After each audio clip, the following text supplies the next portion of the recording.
ঠিক আছে।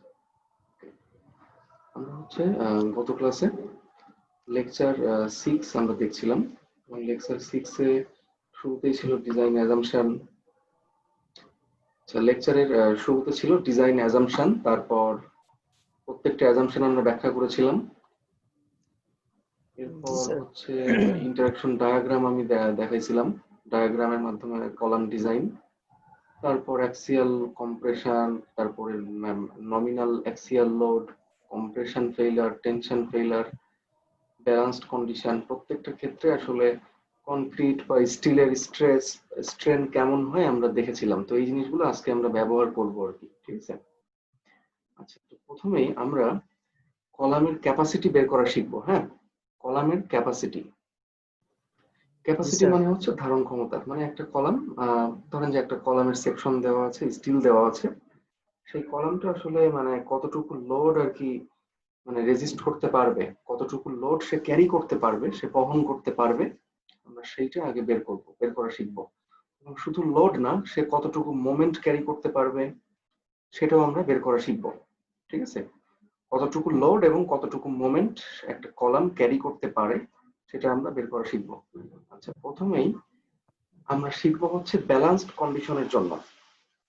যদি আমি একটু উপরে যাই, ব্যালান্সড কন্ডিশন আমরা প্রথমে এইটার জন্য শিখবো, কলামের ক্যাপাসিটি বের করা। এইটা শেখা হয়ে গেলে তারপর আমরা শিখবো হচ্ছে টেনশন ফেইলারের জন্য, তারপর আমরা শিখবো আবার কম্প্রেশন ফেইলারের জন্য ক্যাপাসিটি। প্রত্যেক ক্ষেত্রে ক্যাপাসিটি আমরা বের করা শিখবো, ঠিক আছে। তাহলে আমরা প্রথমে দেখি ব্যালান্সড কন্ডিশনের জন্য। তাহলে একটা এক্সাম্পল এখানে দেওয়া আছে যে determine the balanced compressive force, মানে PB, balanced moment and balanced eccentricity. Moment এবং লোড বের করা শিখলে আমরা মোমেন্টকে লোড দিয়ে ভাগ দিলে আমরা ইসেন্ট্রিসিটি পেয়ে যাব, ঠিক আছে। আচ্ছা, for the column section shown in figure below, মানে নিচের ফিগারের জন্য, নিচের ফিগারের যে কলাম সেকশনটা দেখানো হয়েছে ক্রস সেকশন, সেই সেকশনের জন্য পিবি, এমবি এবং ইবি, এই তিনটা জিনিস বের করতে হবে, ঠিক আছে। এখানে ম্যাটেরিয়াল প্রপার্টিজ দেওয়া আছে, এফসি প্রাইম 4 কেএসআই আর এফওয়াই 60 কেএসআই। আর কলাম সেকশনটা হচ্ছে এইটা, this is the column section. আমাদেরকে এই কলামটার ক্যাপাসিটি বের করতে হবে। তাহলে এটা হচ্ছে কি, অবশ্যই টপ ভিউ, তাই না? আমরা উপর থেকে কলামটাকে দেখতেছি আর কি, মানে অ্যাকচুয়ালি সেকশনাল ভিউ আর কি। টপ থেকে দেখলে তো আর স্টিল দেখা যায় না, কলামটাকে আর কি কোনো একটা সেকশন থেকে কাটার পর আমরা এই ভিউটা পাচ্ছি। তো যাই হোক, এখানে বিভিন্ন ডাইমেনশন দেওয়া আছে কলামের, উইথ, হাইট 14 ইঞ্চি, 22 ইঞ্চি, তারপর হচ্ছে এখানে একদম আউটার সারফেস থেকে স্টিলের সেন্টার পর্যন্ত 2.5 ইঞ্চি, এখানেও সেম। তারপরে প্লাস্টিক সেন্ট্রয়েড। প্লাস্টিক সেন্ট্রয়েড মানে হচ্ছে এই কলামের যে একদম মানে মিডল পয়েন্ট, ঠিক আছে। এই কলামের মিডল পয়েন্টকে আমরা বলবো হচ্ছে প্লাস্টিক সেন্ট্রয়েড। তাহলে সেন্ট্রয়েড থেকে এই ডিসটেন্সটা আমরা পেয়ে যাব। আচ্ছা, একটা ব্যাপার, যে এখানে কিন্তু আসলে 22 ফিট যদি দেওয়া থাকে, আর এই ডিসটেন্স গুলা, এই যে আউটার সারফেস থেকে স্টিলের সেন্টার পর্যন্ত এই ডিসটেন্স যদি দেওয়া থাকে, তাহলে কিন্তু এই 8.5 ইঞ্চি, তারপরে এইগুলো কিন্তু দেওয়া নাও থাকতে পারে। কারণ কি, এগুলো এমনিও বের করতে পারবো, তাই না? 22 থেকে যদি আমরা এই দুইটা বাদ দেই, তার মানে হচ্ছে 2.5 হচ্ছে 5 হয়, তাহলে 22 থেকে 5 বাদ দিলে কত হয়? 17, তাই না? 17কে 2 দিয়ে ভাগ করলে আমরা পাচ্ছি 8.5 এবং 8.5। যাই হোক, তাহলে এই কলাম সেকশনটার ক্যাপাসিটি আমরা বের করব কখন? যখন কলাম সেকশনটা ব্যালান্সড কন্ডিশনে ফেল করবে তখন। যদি এই কলাম সেকশনটা ব্যালান্সড কন্ডিশনে ফেল করে, যদি স্টিল এবং কংক্রিট একই সঙ্গে ফেল করে, সেক্ষেত্রে আমরা এই কলামের লোড ক্যাপাসিটি বের করব, ঠিক আছে। তো সলিউশনের শুরুতেই আমরা আগে লিখে ফেলবো যে ব্যালান্সড কন্ডিশনের জন্য আমরা কি কি জিনিস জানি। দেখেন, এখানে কিন্তু আসলে ব্যালান্সড কন্ডিশন কথাটা কোথাও বলা নাই, বাট এখানে বলা আছে যে ব্যালান্সড ফোর্স, তারপরে ব্যালান্সড মোমেন্ট, ব্যালান্সড ইসেন্ট্রিসিটি। তার মানে কি, এটা ব্যালান্সড কন্ডিশন। তো প্রথমে আমরা ব্যালান্সড কন্ডিশনের জন্য কি কি জিনিস আমাদের জানা আছে সেটা আমরা আগে লিখে ফেলবো। যেমন strain of concrete, epsilon c 0.003 এটা আমরা জানি, আমি তাও দেখাই দিচ্ছি। এই যে ইপসাইলন সি 0.003 এটা আমরা জানি। আবার এফ এস সমান এফ ওয়াই, ইপসাইলন এস সমান ইপসাইলন ওয়াই, এই জিনিসগুলো আমরা আগে লিখবো আগে, ঠিক আছে। Strain in tension steel, tension স্টিলের strain is equal to yield strain, কারণ ব্যালেন্সড কন্ডিশনে টেনশন স্টিল ফেল করে, এটা আমরা জানি। আর যেহেতু ফেল করে তার মানে সেই স্টিলের স্ট্রেন হবে ইল্ড স্ট্রেনের সমান, ইপসাইলন ওয়াই এর সমান। আবার ইপসাইলন ওয়াই সমান হচ্ছে এফ ওয়াই বাই ইএস। কারণ কি? কারণ খুব ইজি, আমরা সবাই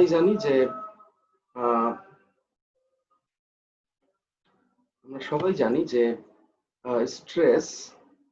স্ট্রেসকে আমরা সাধারণত ছোট হাতের এফ দ্বারা প্রকাশ করি, অথবা সিগমা, ছোট হাতের এফ আর না হইলে সিগমা, এইগুলো দ্বারা আমরা সাধারণত স্ট্রেসকে প্রকাশ করি আর কি। তো stress is equal two modulus of elasticity অথবা ইয়ংস মডুলাস যাই বলি, modulus of elasticity into strain, strain হচ্ছে ইপসাইলন, ঠিক আছে। এটা আমরা সবাই জানি যে stress is equal two modulus of elasticity into strain, F is equal two E into epsilon, ঠিক আছে। তাহলে এখান থেকে আমরা কি লিখতে পারি?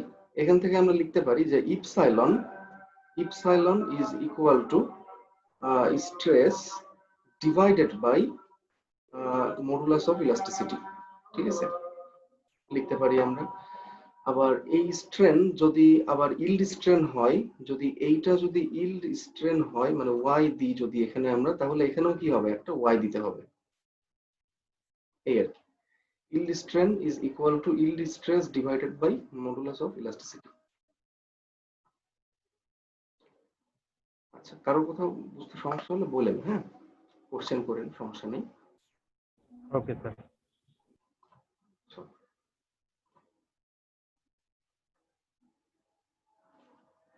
তাহলে এই যে সেটা আমরা লিখছি এখানে, এবং yield stress এবং modulus of elasticity এর মানটা আমরা বসাই দিই, আমরা পাইলাম হচ্ছে এত। আচ্ছা, এখন স্টিলের মডুলাস অফ ইলাস্টিসিটির মান কিন্তু দেওয়া নাই অঙ্কে। এটা যদি দেওয়া না থাকে তাহলে মানে সচরাচর যেটা হয় আমরা সেটাই ধরে নিব। সাধারণত স্টিলের modulus of elasticity 29,000 KSI, 29,000 kilo pound per square inch, এটা হয় আর কি, ঠিক আছে। যেহেতু নিচে কেএসআই, তার মানে উপরেও কেএসআই তে বসাতে হবে। দেখেন এটা ইউনিট কিন্তু কাটাকাটি হয়ে যাচ্ছে, অর্থাৎ আমরা ইজিলি বুঝতে পারি যে স্ট্রেন বা বিকৃতির আসলে কোনো একক নাই, এটা হচ্ছে ইউনিটলেস। আচ্ছা, এরপর তাহলে ফ্রম দ্য সিমিলার ট্রায়াঙ্গেল, আচ্ছা এখন আমাদের কাজ হচ্ছে আমরা কিছু অঙ্কন করব, আগে কিছুটা মানে কলামের সেকশন গুলো এবং স্ট্রেন ডায়াগ্রাম, স্ট্রেস ডায়াগ্রাম, এই জিনিসগুলো একটু ড্র করতে হবে, ঠিক আছে। আচ্ছা, তো আমরা প্রথমেই হচ্ছে একটা সেকশন আগে ড্র করলাম, টপ ভিউ, ঠিক আছে। এরপর আমরা আগে ড্র করব টপ ভিউ এর পাশ বরাবর, পাশে আমরা ড্র করব হচ্ছে স্ট্রেন ডায়াগ্রাম, এবং তার পাশাপাশি আমরা মানে ড্র করব ফোর্স ডায়াগ্রাম অথবা লোড ডায়াগ্রাম যাই বলি। এখন এখানে একটু বোঝার আছে আর কি, ঠিক আছে। এখানে যেটা বুঝতে হবে মেইনলি সেটা হচ্ছে যে একটা কলাম এবং একটা বিম, এই দুইটার মধ্যে মানে বেসিক মানে মিলটা কোথায়, মানে এদের মধ্যে আসলে কমন একটা ব্যাপার আছে, সেটা আসলে বুঝতে হবে।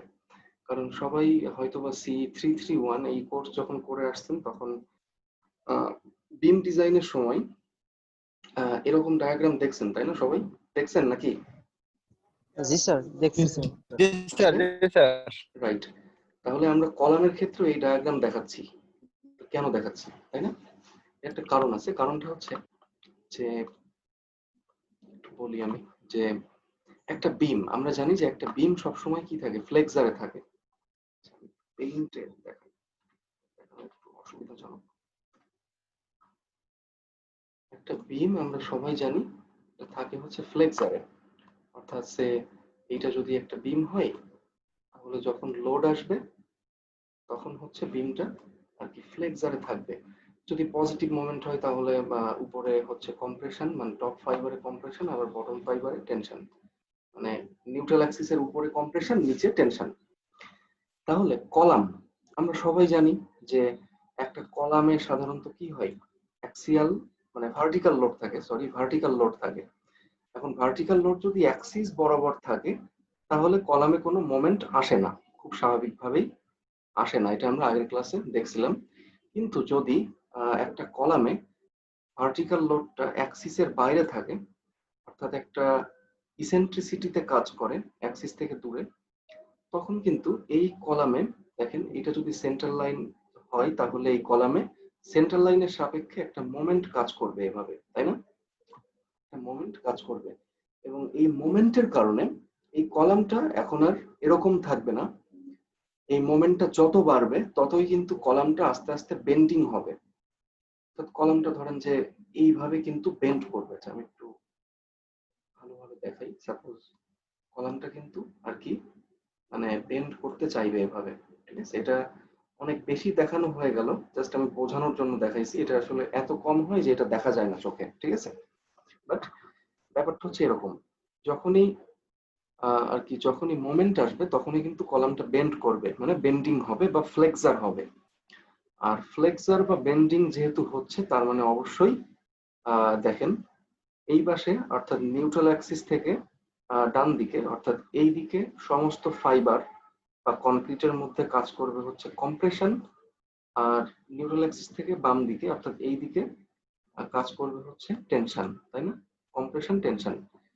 তো বিমে যে কম্প্রেশন বা টেনশন আসতো ফ্লেক্সারের কারণে বা বেন্ডিং এর কারণে, কলামেও কিন্তু ওই একই টেনশন এবং কম্প্রেশন আসছে, দেখছেন? তো এটাই হচ্ছে মানে আর কি এদের মধ্যে মিল, বিম এবং কলামের মধ্যে মিল, ঠিক আছে? তার মানে আমরা বুঝতে পারতেছি যে একটা কলাম যদি সাপোজ ধরেন যে এইভাবে মানে বেন্ডিং হয়, সাপোজ একটু বড় করে যদি আমি দেখাই, যদি একটা কলাম এইভাবে বেন্ড করে তাহলে কলামের ধরেন যে নিউট্রাল অ্যাক্সিস যদি একদম মিডিল বরাবর চিন্তা করি আমরা, যদিও নিউট্রাল অ্যাক্সিস সবসময় মাঝখানে থাকে না, যদি মিডিল বরাবর চিন্তা করি যে এটা হচ্ছে নিউট্রাল অ্যাক্সিস, তাহলে নিউট্রাল অ্যাক্সিসের ডান দিকে ধরেন যে সাপোজ এই বরাবর যে স্টিল গুলা থাকবে, অর্থাৎ এই বরাবর যে রেইনফোর্সমেন্ট থাকবে, ধরেন যে এই বরাবর রেইনফোর্সমেন্ট আছে এভাবে, ঠিক আছে? তাহলে এই রেইনফোর্সমেন্ট কিন্তু কম্প্রেশনে থাকবে, তাই না? আবার এই পাশে যে রেইনফোর্সমেন্ট থাকবে কলামে, এই যে এই রেইনফোর্সমেন্ট কিন্তু অবশ্যই টেনশনে থাকবে, আর এই রেইনফোর্সমেন্ট থাকবে হচ্ছে কম্প্রেশনে, ঠিক আছে? কারণ কি? কারণ এই সাইডটা আছে কম্প্রেশনে আর এই সাইডটা আছে টেনশনে। সে কারণে এই দিকের রড গুলা কম্প্রেশনে আছে এবং সেটাকে আমরা বলবো, এটাকে আমরা কি বলবো? এটাকে আমরা বলবো হচ্ছে কম্প্রেশন স্টিল, আর এইগুলাকে আমরা বলবো হচ্ছে টেনশন স্টিল, ঠিক আছে? Compression steel, tension steel. তো যেহেতু কলামে বেন্ডিং হয় তাহলে আমরা এরকম স্ট্রেন ডায়াগ্রাম ড্র করতে পারি। দেখেন, ধরেন যে আপনারা চিন্তা করে নেন যে সাপোজ ধরেন যে লোডটা এইখানে আছে, হ্যাঁ, লোডটা আছে হচ্ছে এই পয়েন্টে, ভার্টিক্যাল লোড। তাহলে যদি এই পয়েন্টে থাকে তাহলে এই চারটা স্টিল হচ্ছে কম্প্রেশন স্টিল, আর এই চারটা স্টিল হচ্ছে টেনশন স্টিল, তাই না? আমি যেটা ব্যাখ্যা করলাম আর কি এতক্ষণ, যদি এই বরাবর লোড থাকে তাহলে কলামটা কি বেন্ড হবে এবং এইগুলো হবে কম্প্রেশন স্টিল আর এইগুলো হবে টেনশন স্টিল। তাহলে আমরা দেখি যে এই বরাবর হচ্ছে কনক্রিটের বিকৃতি সবচেয়ে বেশি আউটার ফাইবারে, মানে বাইরের যে ফাইবারটা আছে এই ফাইবারে বিকৃতি সবচেয়ে বেশি হবে, এবং যত নিউট্রাল অ্যাক্সিসের দিকে আসবো তত বিকৃতি কমতে থাকবে। যদিও আমরা জানি না যে এখান থেকে ডিস্টেন্সটা কত, আমরা কিছুই জানি না, আমরা জাস্ট আন্দাজে একটা মানে মান আমরা মানে মনে মনে কল্পনা করে নিব, এবং ধরেন যে এটা হচ্ছে কি প্লাস্টিক সেন্ট্রয়েড থেকে একটু নিচে আছে, তাই না? তো এটা উপরে দেখালেও হবে, সমস্যা নেই। অর্থাৎ যদি কেউ ডায়াগ্রামটা এইভাবে ড্র করে তাও হবে, যেহেতু আমরা এখনো জানি না এই সি এর মান। তো ঠিক আছে, আমরা স্ট্রেন ডায়াগ্রামটা ড্র করলাম। দেখেন এটা হচ্ছে অ্যাজাম্পশন নাম্বার 1 যেটা ছিল আর কি, তার সঙ্গে মিলে যায়, ঠিক আছে? অ্যাজাম্পশন 1 এ ছিল স্ট্রেন এবং স্ট্রেস হচ্ছে নিউট্রাল অ্যাক্সিস থেকে দূরত্বের সমানুপাতিক, তাই না? দূরত্ব যত বাড়বে তত স্ট্রেন বাড়বে, এবং এখানেও সেই একই জিনিসটা আমরা দেখতে পাচ্ছি। দেখেন নিউট্রাল অ্যাক্সিস থেকে ডিস্টেন্স যত বেড়েছে বিকৃতিও তত বেড়েছে। এবং এটা হচ্ছে ফোর্স ডায়াগ্রাম। এইটা হচ্ছে কনক্রিটের স্ট্রেস ব্লক, আর স্যার এইটা একটু হচ্ছে জানার ছিল স্যার। টেনশন স্টিলের ফোর্স। হ্যাঁ বলেন। স্যার আমরা এখানে যে কম্প্রেশন স্টিল আর টেনসাইল স্টিল স্যার এটা তো ধরেন স্যার। আমরা এটা ধরে নিচ্ছি আর কি, যে যদি এইগুলো কম্প্রেশন স্টিল হয় তাহলে এইগুলো হবে টেনশন স্টিল, বা যদি এইগুলো টেনশন কম্প্রেশন স্টিল হয় তাহলে এইগুলো হবে হচ্ছে টেনশন স্টিল। ঠিক আছে স্যার আমি যদি উপায়টা টেনশন ধরি তাহলে আপনার ডায়াগ্রামটা উল্টায় যাবে না স্যার? যদি এইটাকে আপনি নাকি? টেনশন স্টিল ধরেন, হ্যাঁ তখন ডায়াগ্রামটা উল্টে যাবে অবশ্যই। অর্থাৎ সেক্ষেত্রে এই পাশে কম্প্রেশন আসবে। ঠিক আছে, সেক্ষেত্রে ডায়াগ্রামটা উল্টা হবে। হ্যাঁ জি। আচ্ছা, একটু আমরা পজ করি তাহলে। আর এটা হচ্ছে ফোর্স ডায়াগ্রাম, এটা হচ্ছে স্ট্রেস ব্লক। আর দেখেন কম্প্রেশন স্ট্রেস ব্লক, বা এটাকে অনেক সময় কম্প্রেশন ব্লক এভাবে বলা হয় আর কি, কনক্রিটের কম্প্রেশন ব্লক। তো এইটা ডেপথ আসলে আমাদের জানা নাই, জাস্ট আমরা একটা মানে আমাদের ধারণা অনুযায়ী একটা ধরে নিচ্ছি আর কি। আমরা ধরে নিচ্ছি যে এটা প্লাস্টিক সেন্ট্রয়েড থেকে একটু উপরে থাকবে। তো সবসময় মাথায় রাখবেন যে সি থেকে এ অবশ্যই মানে ছোট হবে আর কি, কারণ আমরা সবাই জানি যে এ is equal to beta 1 into c. A is equal to beta 1 into C, আর বেটা 1 দিয়ে গুণ করা মানে এই সি এর মানটা কমে যাবে, তার মানে সি যা থাকবে তার থেকে এ অবশ্যই ছোট হবে আর কি। আচ্ছা আচ্ছা, এখানে একটা করে বি দেখতে পাচ্ছেন, এই যে বিটা হচ্ছে আর কি সাবস্ক্রিপ্ট। বি এর অর্থ হচ্ছে ব্যালেন্সড কন্ডিশন, মানে ব্যালেন্সড কন্ডিশনের জন্য আমরা অঙ্কটা সমাধান করছি। সে কারণে এখানে সি এর নিচে আমরা একটা ছোট্ট করে একটা বি লিখছি, এ এর নিচে আমরা বি লিখছি। সিটা হচ্ছে ডেপথ অফ নিউট্রাল অ্যাক্সিস আর হাইট অফ নিউট্রাল অ্যাক্সিস। এটা হচ্ছে নিউট্রাল অ্যাক্সিস এই বরাবর, এটা এই পয়েন্টটা। আর এটা হচ্ছে ডেপথ অফ স্ট্রেস ব্লক বা depth of compression block of concrete. আবার দেখেন যে যেহেতু এইটা হচ্ছে কম্প্রেশন সাইড, এটা হচ্ছে কম্প্রেশন সাইড, তাহলে এখান থেকে শুরু করে এই টেনশন স্টিলের সেন্টার পর্যন্ত এই ডিসটেন্সটাকে আমরা বলবো হচ্ছে ইফেক্টিভ ডেপথ, কলামের ইফেক্টিভ ডেপথ। তাহলে এই বরাবর হচ্ছে টেনশন স্টিলের টেনশন, তারপর এই কম্প্রেশন স্টিল এই বরাবর হচ্ছে কম্প্রেশন স্টিলের কম্প্রেশন ফোর্স, তাই না? দেখেন কম্প্রেশন স্টিল বরাবর আর কি আমরা কম্প্রেশন ফোর্সটা আমরা শো করেছি। আবার টেনশন স্টিল বরাবর এই বরাবর ডান দিকে আমরা আর কি টেনশন মানে টেনসাইল ফোর্স আমরা শো করেছি, তাই না? আর সিসি, আর সিসিটা হচ্ছে এই যে স্ট্রেস ব্লক দেখতে পাচ্ছেন, এই স্ট্রেস ব্লকের যে রেজাল্ট্যান্ট, যে লব্ধি, আপনারা মেকানিক্স এর লব্ধি দেখে আসছেন, বলের লব্ধি বা রেজাল্ট্যান্ট অফ ফোর্স। তো এই স্ট্রেস ব্লক, টোটাল স্ট্রেস ব্লকে যে ফোর্সটা কাজ করে সেটা হচ্ছে সিসি। সি মানে কম্প্রেশন আর এই সি মানে কনক্রিট, মানে কনক্রিটের কম্প্রেশন ফোর্স বা টোটাল কম্প্রেশন ফোর্স। ঠিক আছে, আর সিএস টা হচ্ছে এই যে এই সি মানে হচ্ছে কম্প্রেশন ফোর্স বা কম্প্রেসিভ ফোর্স, আর এই ছোট হাতের এস মানে হচ্ছে স্টিল। তার মানে সিএস মানে কি, স্টিলের কম্প্রেশন ফোর্স বা স্টিলের কম্প্রেসিভ ফোর্স। আচ্ছা, আর টি মানে হচ্ছে টেনশন। তার মানে কি টেনশন স্টিলের টেনসাইল ফোর্স বা টেনশন ফোর্স যাই বলি আমরা, বা শুধু টেনশন। তাহলে দেখেন এখানে আমরা কি কি পাইলাম, এই ডায়াগ্রামটা কিন্তু খুব ভালো মতো বুঝতে হবে। ঠিক আছে, তাহলে এখানে আমরা কি কি পাইলাম, এখানে কনক্রিট কম্প্রেশন নিচ্ছে, সে কারণে আমরা একটা স্ট্রেস ব্লক পাইলাম, এবং সেই স্ট্রেস ব্লকের রেজাল্টেন্ট হচ্ছে সিসি, আমরা সিসিটা পাইলাম। এরপর আমরা পাইলাম হচ্ছে এখানে যেহেতু কম্প্রেশন স্টিল আছে, সেই কম্প্রেশন স্টিলের কম্প্রেশন ফোর্স আমরা পাইলাম, সরি কম্প্রেসিভ ফোর্স আমরা পাইলাম সিএস, আর টেনশন স্টিলের টেনসাইল ফোর্স টি আমরা পাইলাম। এছাড়া কিন্তু অন্য কোনো কিছু নাই।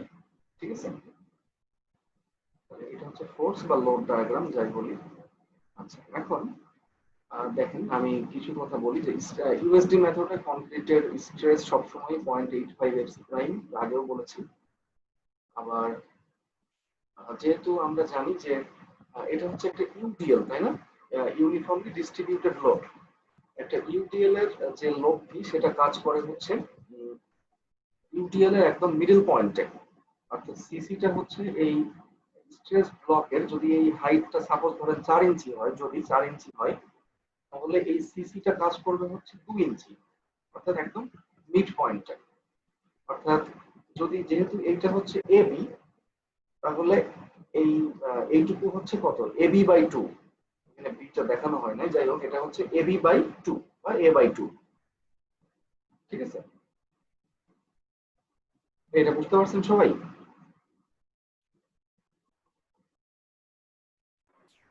জি স্ট্রেস স্যার। ব্লকের জি স্যার, বুঝতে পারছি রেজাল্ট্যান্ট স্যার। অবশ্যই মিড পয়েন্টে কাজ করবে। ওকে, তাহলে ইফেক্টিভ ডেপথ আমরা লিখলাম এত 2.5 ইঞ্চি। যদি অঙ্কে দেওয়া নাও থাকে সরাসরি, তাহলে আমরা এই 22 ইঞ্চি থেকে আমরা 2.5 ইঞ্চি বাদ দিলে আমরা পেয়ে যাবো ইফেক্টিভ ডেপথ। ঠিক আছে, তাহলে এখন আমরা সিমিলার ট্রায়াঙ্গেল অ্যাপ্লাই করব। এই কলামের ক্ষেত্রে, কলাম অ্যানালাইসিসের ক্ষেত্রে বা ক্যাপাসিটি বের করার ক্ষেত্রে সিমিলার ট্রায়াঙ্গেল বা সদৃশ ত্রিভুজ, এই কনসেপ্টটা খুবই গুরুত্বপূর্ণ, এটা বারবার কাজে লাগে। ঠিক আছে, তো আমি দেখাচ্ছি। দেখেন যে এইটা হচ্ছে একটি স্ট্রেন ডায়াগ্রাম। এই স্ট্রেন ডায়াগ্রামে অনেকগুলো সিমিলার ট্রায়াঙ্গেল আছে, বেশ কয়েকটা। জি যেমন ধরেন যে এই যে বড় একটা ত্রিভুজ, ঠিক আছে, এই যে যে ছোট মানে বড় ত্রিভুজটা উপরে নিউট্রাল অ্যাক্সিসের উপরে, এই বড় ত্রিভুজটা এবং এই যে যে ছোট ত্রিভুজটা আছে নিচে, এই দুটো কিন্তু একে অপরের সদৃশ বা সিমিলার। সদৃশের ইংলিশ হচ্ছে সিমিলার। আবার দেখেন যে এইখানে যে বড় ত্রিভুজটা আছে আর এইখানে ছোট একটা ত্রিভুজ আছে, এইটা এই ছোট ত্রিভুজটা, এই দুইটা ত্রিভুজও কিন্তু একে অপরের সদৃশ। সদৃশ হওয়ার লজিকটা হচ্ছে এরকম, আমি একটু দেখাই যে দুইটা সমকোণী ত্রিভুজ, ঠিক আছে, ধরেন যে এইটা হচ্ছে একটা সমকোণী ত্রিভুজ, ঠিক আছে, আর আরেকটা সমকোণী ত্রিভুজ এর পাশাপাশি আছে কিন্তু অনেক বড় সাইজের। ধরেন যে এইটা হচ্ছে আরেকটা সমকোণী ত্রিভুজ, অনেক বড়। ড্র করা আমার ভুল হয়েছে, যাই হোক এই দুটো সমকোণী ত্রিভুজ একে অপরের সদৃশ তখনই হবে যখন তাদের এই দুটো অ্যাঙ্গেল সমান হবে। ঠিক আছে, এই দুটো অ্যাঙ্গেল সমান হইলেই এই দুটো সমকোণী ত্রিভুজ একে অপরের সদৃশ। এগুলো আমরা ক্লাস 6-7 আমরা উপপাদ্য পড়ে আসছিলাম যে যদি দুইটা ত্রিভুজের দুইটা বাহু এবং দুইটা কোণ পরস্পর সমান হয় তাহলে তারা সদৃশ, বা এরকম অনেক উপপাদ্য ছিল, তাই না? এই দুইটা ত্রিভুজের দেখেন এই দুইটা অ্যাঙ্গেল তো এমনিতেই সমান 90 ডিগ্রি। আবার যদি এই দুইটা অ্যাঙ্গেল সমান হয় তাহলে এই দুইটা ত্রিভুজ একে অপরের সদৃশ। এবং যদি সদৃশ হয় তাহলে আমরা লিখতে পারি বা বলতে পারি যে এই দুইটা ত্রিভুজের অনুরূপ বাহুগুলোর অনুপাত সমান। সে যদি এইটা হয় ছোট হাতের এ আর এইটা যদি হয় সাপোজ বড় এটা হাতের দেখতে এ। পাচ্ছি না। কেন দেখতে পাচ্ছেন না কেন? ও শেয়ার করেছি। জি স্যার। ধরেন যে এইটা হচ্ছে ছোট হাতের এ, এটা হচ্ছে বড় হাতের এ, হ্যাঁ, জাস্ট ধরে নিচ্ছি আমরা বাহুর দৈর্ঘ্য আর কি। তারপর ধরেন যে সাপোজ এইটা হচ্ছে বড় হাতের বি, এই নিচের বাহুটা, আবার এইটা হচ্ছে ছোট হাতের বি। যদি হয় তাহলে আমরা লিখতে পারি তাদের অনুরূপ বাহুগুলোর অনুপাত সমান। যেমন ছোট ত্রিভুজের যে ভার্টিক্যাল বাহু এ ডিভাইডেড বাই ছোট ত্রিভুজের যে হরিজন্টাল বাহু বি এর অনুপাত বা ভাগফল সমান সমান আমরা লিখতে পারি যে বড় ত্রিভুজের যে ভার্টিক্যাল যে বাহু এ, বড় হাতের এ, ডিভাইডেড বাই বড় ত্রিভুজের যে হরিজন্টাল বাহু বি সেটা। অর্থাৎ দেখছেন এটা হচ্ছে সদৃশ ত্রিভুজের ক্ষেত্রে আমরা লিখতে পারি যে অনুরূপ বাহুগুলোর অনুপাত বা ভাগফল সবসময় সমান থাকবে। দুটো ত্রিভুজ যত ছোট বড় হোক না কেন এই ভাগফল সবসময় সমান থাকবে যদি দুটা ত্রিভুজ সদৃশ হয় বা সিমিলার হয়। তো এই কনসেপ্টটা আমরা কাজে লাগাবো হচ্ছে এখানে আমাদের কলামে। ঠিক আছে,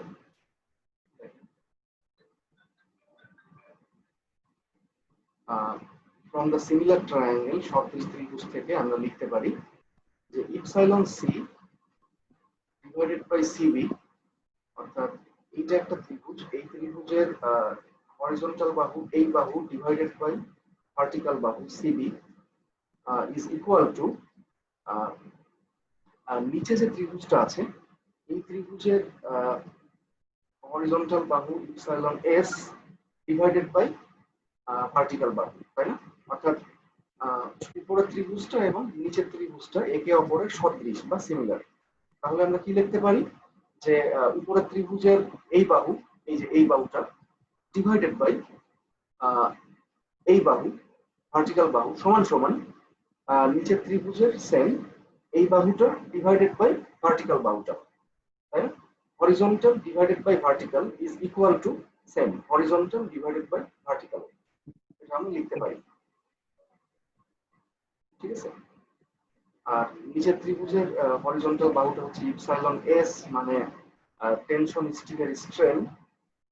আর এই ভার্টিক্যাল বাহুটা হচ্ছে, দেখেন খেয়াল করেন যে এখান থেকে এই ডিসটেন্সটা হচ্ছে ডি। যদি এই ডি থেকে যদি আমরা এইটুকু বাদ দেই, এই যে সিটা যদি বাদ দেই, তাহলে আমরা পেয়ে যাচ্ছি এই ভার্টিক্যাল বাহু, ঠিক আছে? তাহলে ডি মাইনাস সিবি। আচ্ছা ঠিক আছে, তাহলে এখন আমরা জাস্ট মানগুলো বসাই দিলে আমরা সিবি পেয়ে যাচ্ছি। সিবি হচ্ছে 11.5 ইঞ্চি, অর্থাৎ সি মানে হচ্ছে কি নিউট্রাল অ্যাক্সিসের ডিসটেন্স, তাহলে নিউট্রাল অ্যাক্সিসের ডিসটেন্স হচ্ছে 11.54 ইঞ্চি। একটু খেয়াল করলে দেখতে পারবেন যে টোটাল কলামের হাইট হচ্ছে কত, 22 ইঞ্চি। তাহলে সেন্ট্রয়েড কত ডিসটেন্সে আছে, 11 ইঞ্চি। আর এই সি হচ্ছে 11.5 ইঞ্চি, তার মানে একটু বেশি আর কি, মানে প্লাস্টিক সেন্ট্রয়েড থেকে একটু নিচে। তার মানে ড্র করা ঠিক আছে। যদি এটা কারো ড্র করা ভুল হয় কোনো সমস্যা নেই, ঠিক আছে? মানে এইটা আসলে একরকম ড্র করলেই হলো, ছোট বড় যায় আসে না কিছু, জাস্ট ফর্মুলাটা বসানোর জন্য, পরে আমরা স্যার ভ্যালুটা পেয়ে যাচ্ছি। জাস্ট যাতে সিমিলার ট্রায়াঙ্গেলের আর কি যাতে আমরা অনুপাতগুলো যাতে সমান দেখাতে পারি, বা যাতে আমরা ফর্মুলা লিখতে পারি, সেই কারণে আর কি ফিগার ড্র করা, ঠিক আছে? আচ্ছা ঠিক আছে, তাহলে আমরা সি পেয়ে গেলাম। সি পেয়ে গেলে এ পাওয়া আর কি কোনো ব্যাপার না, কারণ এ is equal to beta 1 C আমরা সবাই জানি। যেহেতু এখানে এফ সি প্রাইম হচ্ছে 4 কেএসআই, তাহলে বেটা 1 হচ্ছে 0.85। তাহলে এখানে আমরা পেয়ে গেলাম হচ্ছে এ এর মান, স্ট্রেস ব্লকের ডেপথ 9.8 ইঞ্চি। দেখেন এখানে স্ট্রেস ব্লকের ডেপথ 9.8 ইঞ্চি, অর্থাৎ প্লাস্টিক সেন্ট্রয়েড থেকে একটু উপরেই থাকবে, এটা ঠিক আছে, সমস্যা নেই। এখন স্টেপ 2 হচ্ছে আমরা এখন চেক করব যে কম্প্রেশন স্টিল ফেল করে নাকি করে না। কারণ ব্যালেন্সড কন্ডিশনে টেনশন স্টিল ফেল করবে, এটা আমরা সবাই জানি, বাট কম্প্রেশন স্টিল ফেল করবে কিনা আমরা জানি না, উই ডোন্ট নো। আমরা এখন সেটা চেক করব, ঠিক আছে? তাহলে চেক করার নিয়মটা আমি একবারে দেখাই দিচ্ছি, কারণ এরকম চেক আমরা সামনে অনেকবার করব, তো সবাই একটু খেয়াল করেন। চেক করার নিয়মটা একই রকম, আমরা আবারও সেই সিমিলার ট্রায়াঙ্গেল ব্যবহার করব। যেহেতু কম্প্রেশন স্টিল এখন চেক করতে হবে, তাহলে আমাদেরকে বের করতে হবে যে কম্প্রেশন স্টিলের স্ট্রেন্থ ইপসাইলন এস প্রাইম, এইটা বের করতে হবে। আর যেহেতু এইটা বের করতে হবে, তাহলে এখন সিমিলার ট্রায়াঙ্গেল আমরা কোন দুইটা নিয়ে চিন্তা করব? অবশ্যই টোটালটা মানে বড়টা আর হচ্ছে ছোটটা, তাই না? এই দুইটা ত্রিভুজ নিয়ে আমরা চিন্তা করব, কারণ এখন বের করতে হবে হচ্ছে কম্প্রেশন স্টিলের strain of compression steel epsilon s prime. ঠিক আছে, তাহলে আমরা এখান থেকে দেখি যে সাপোজ ধরেন যে ছোট ত্রিভুজের হরিজন্টাল বাহু ডিভাইডেড বাই ভার্টিক্যাল বাহু ইজ ইকুয়াল টু বড় ত্রিভুজের হরিজন্টাল বাহু ডিভাইডেড বাই ভার্টিক্যাল বাহু।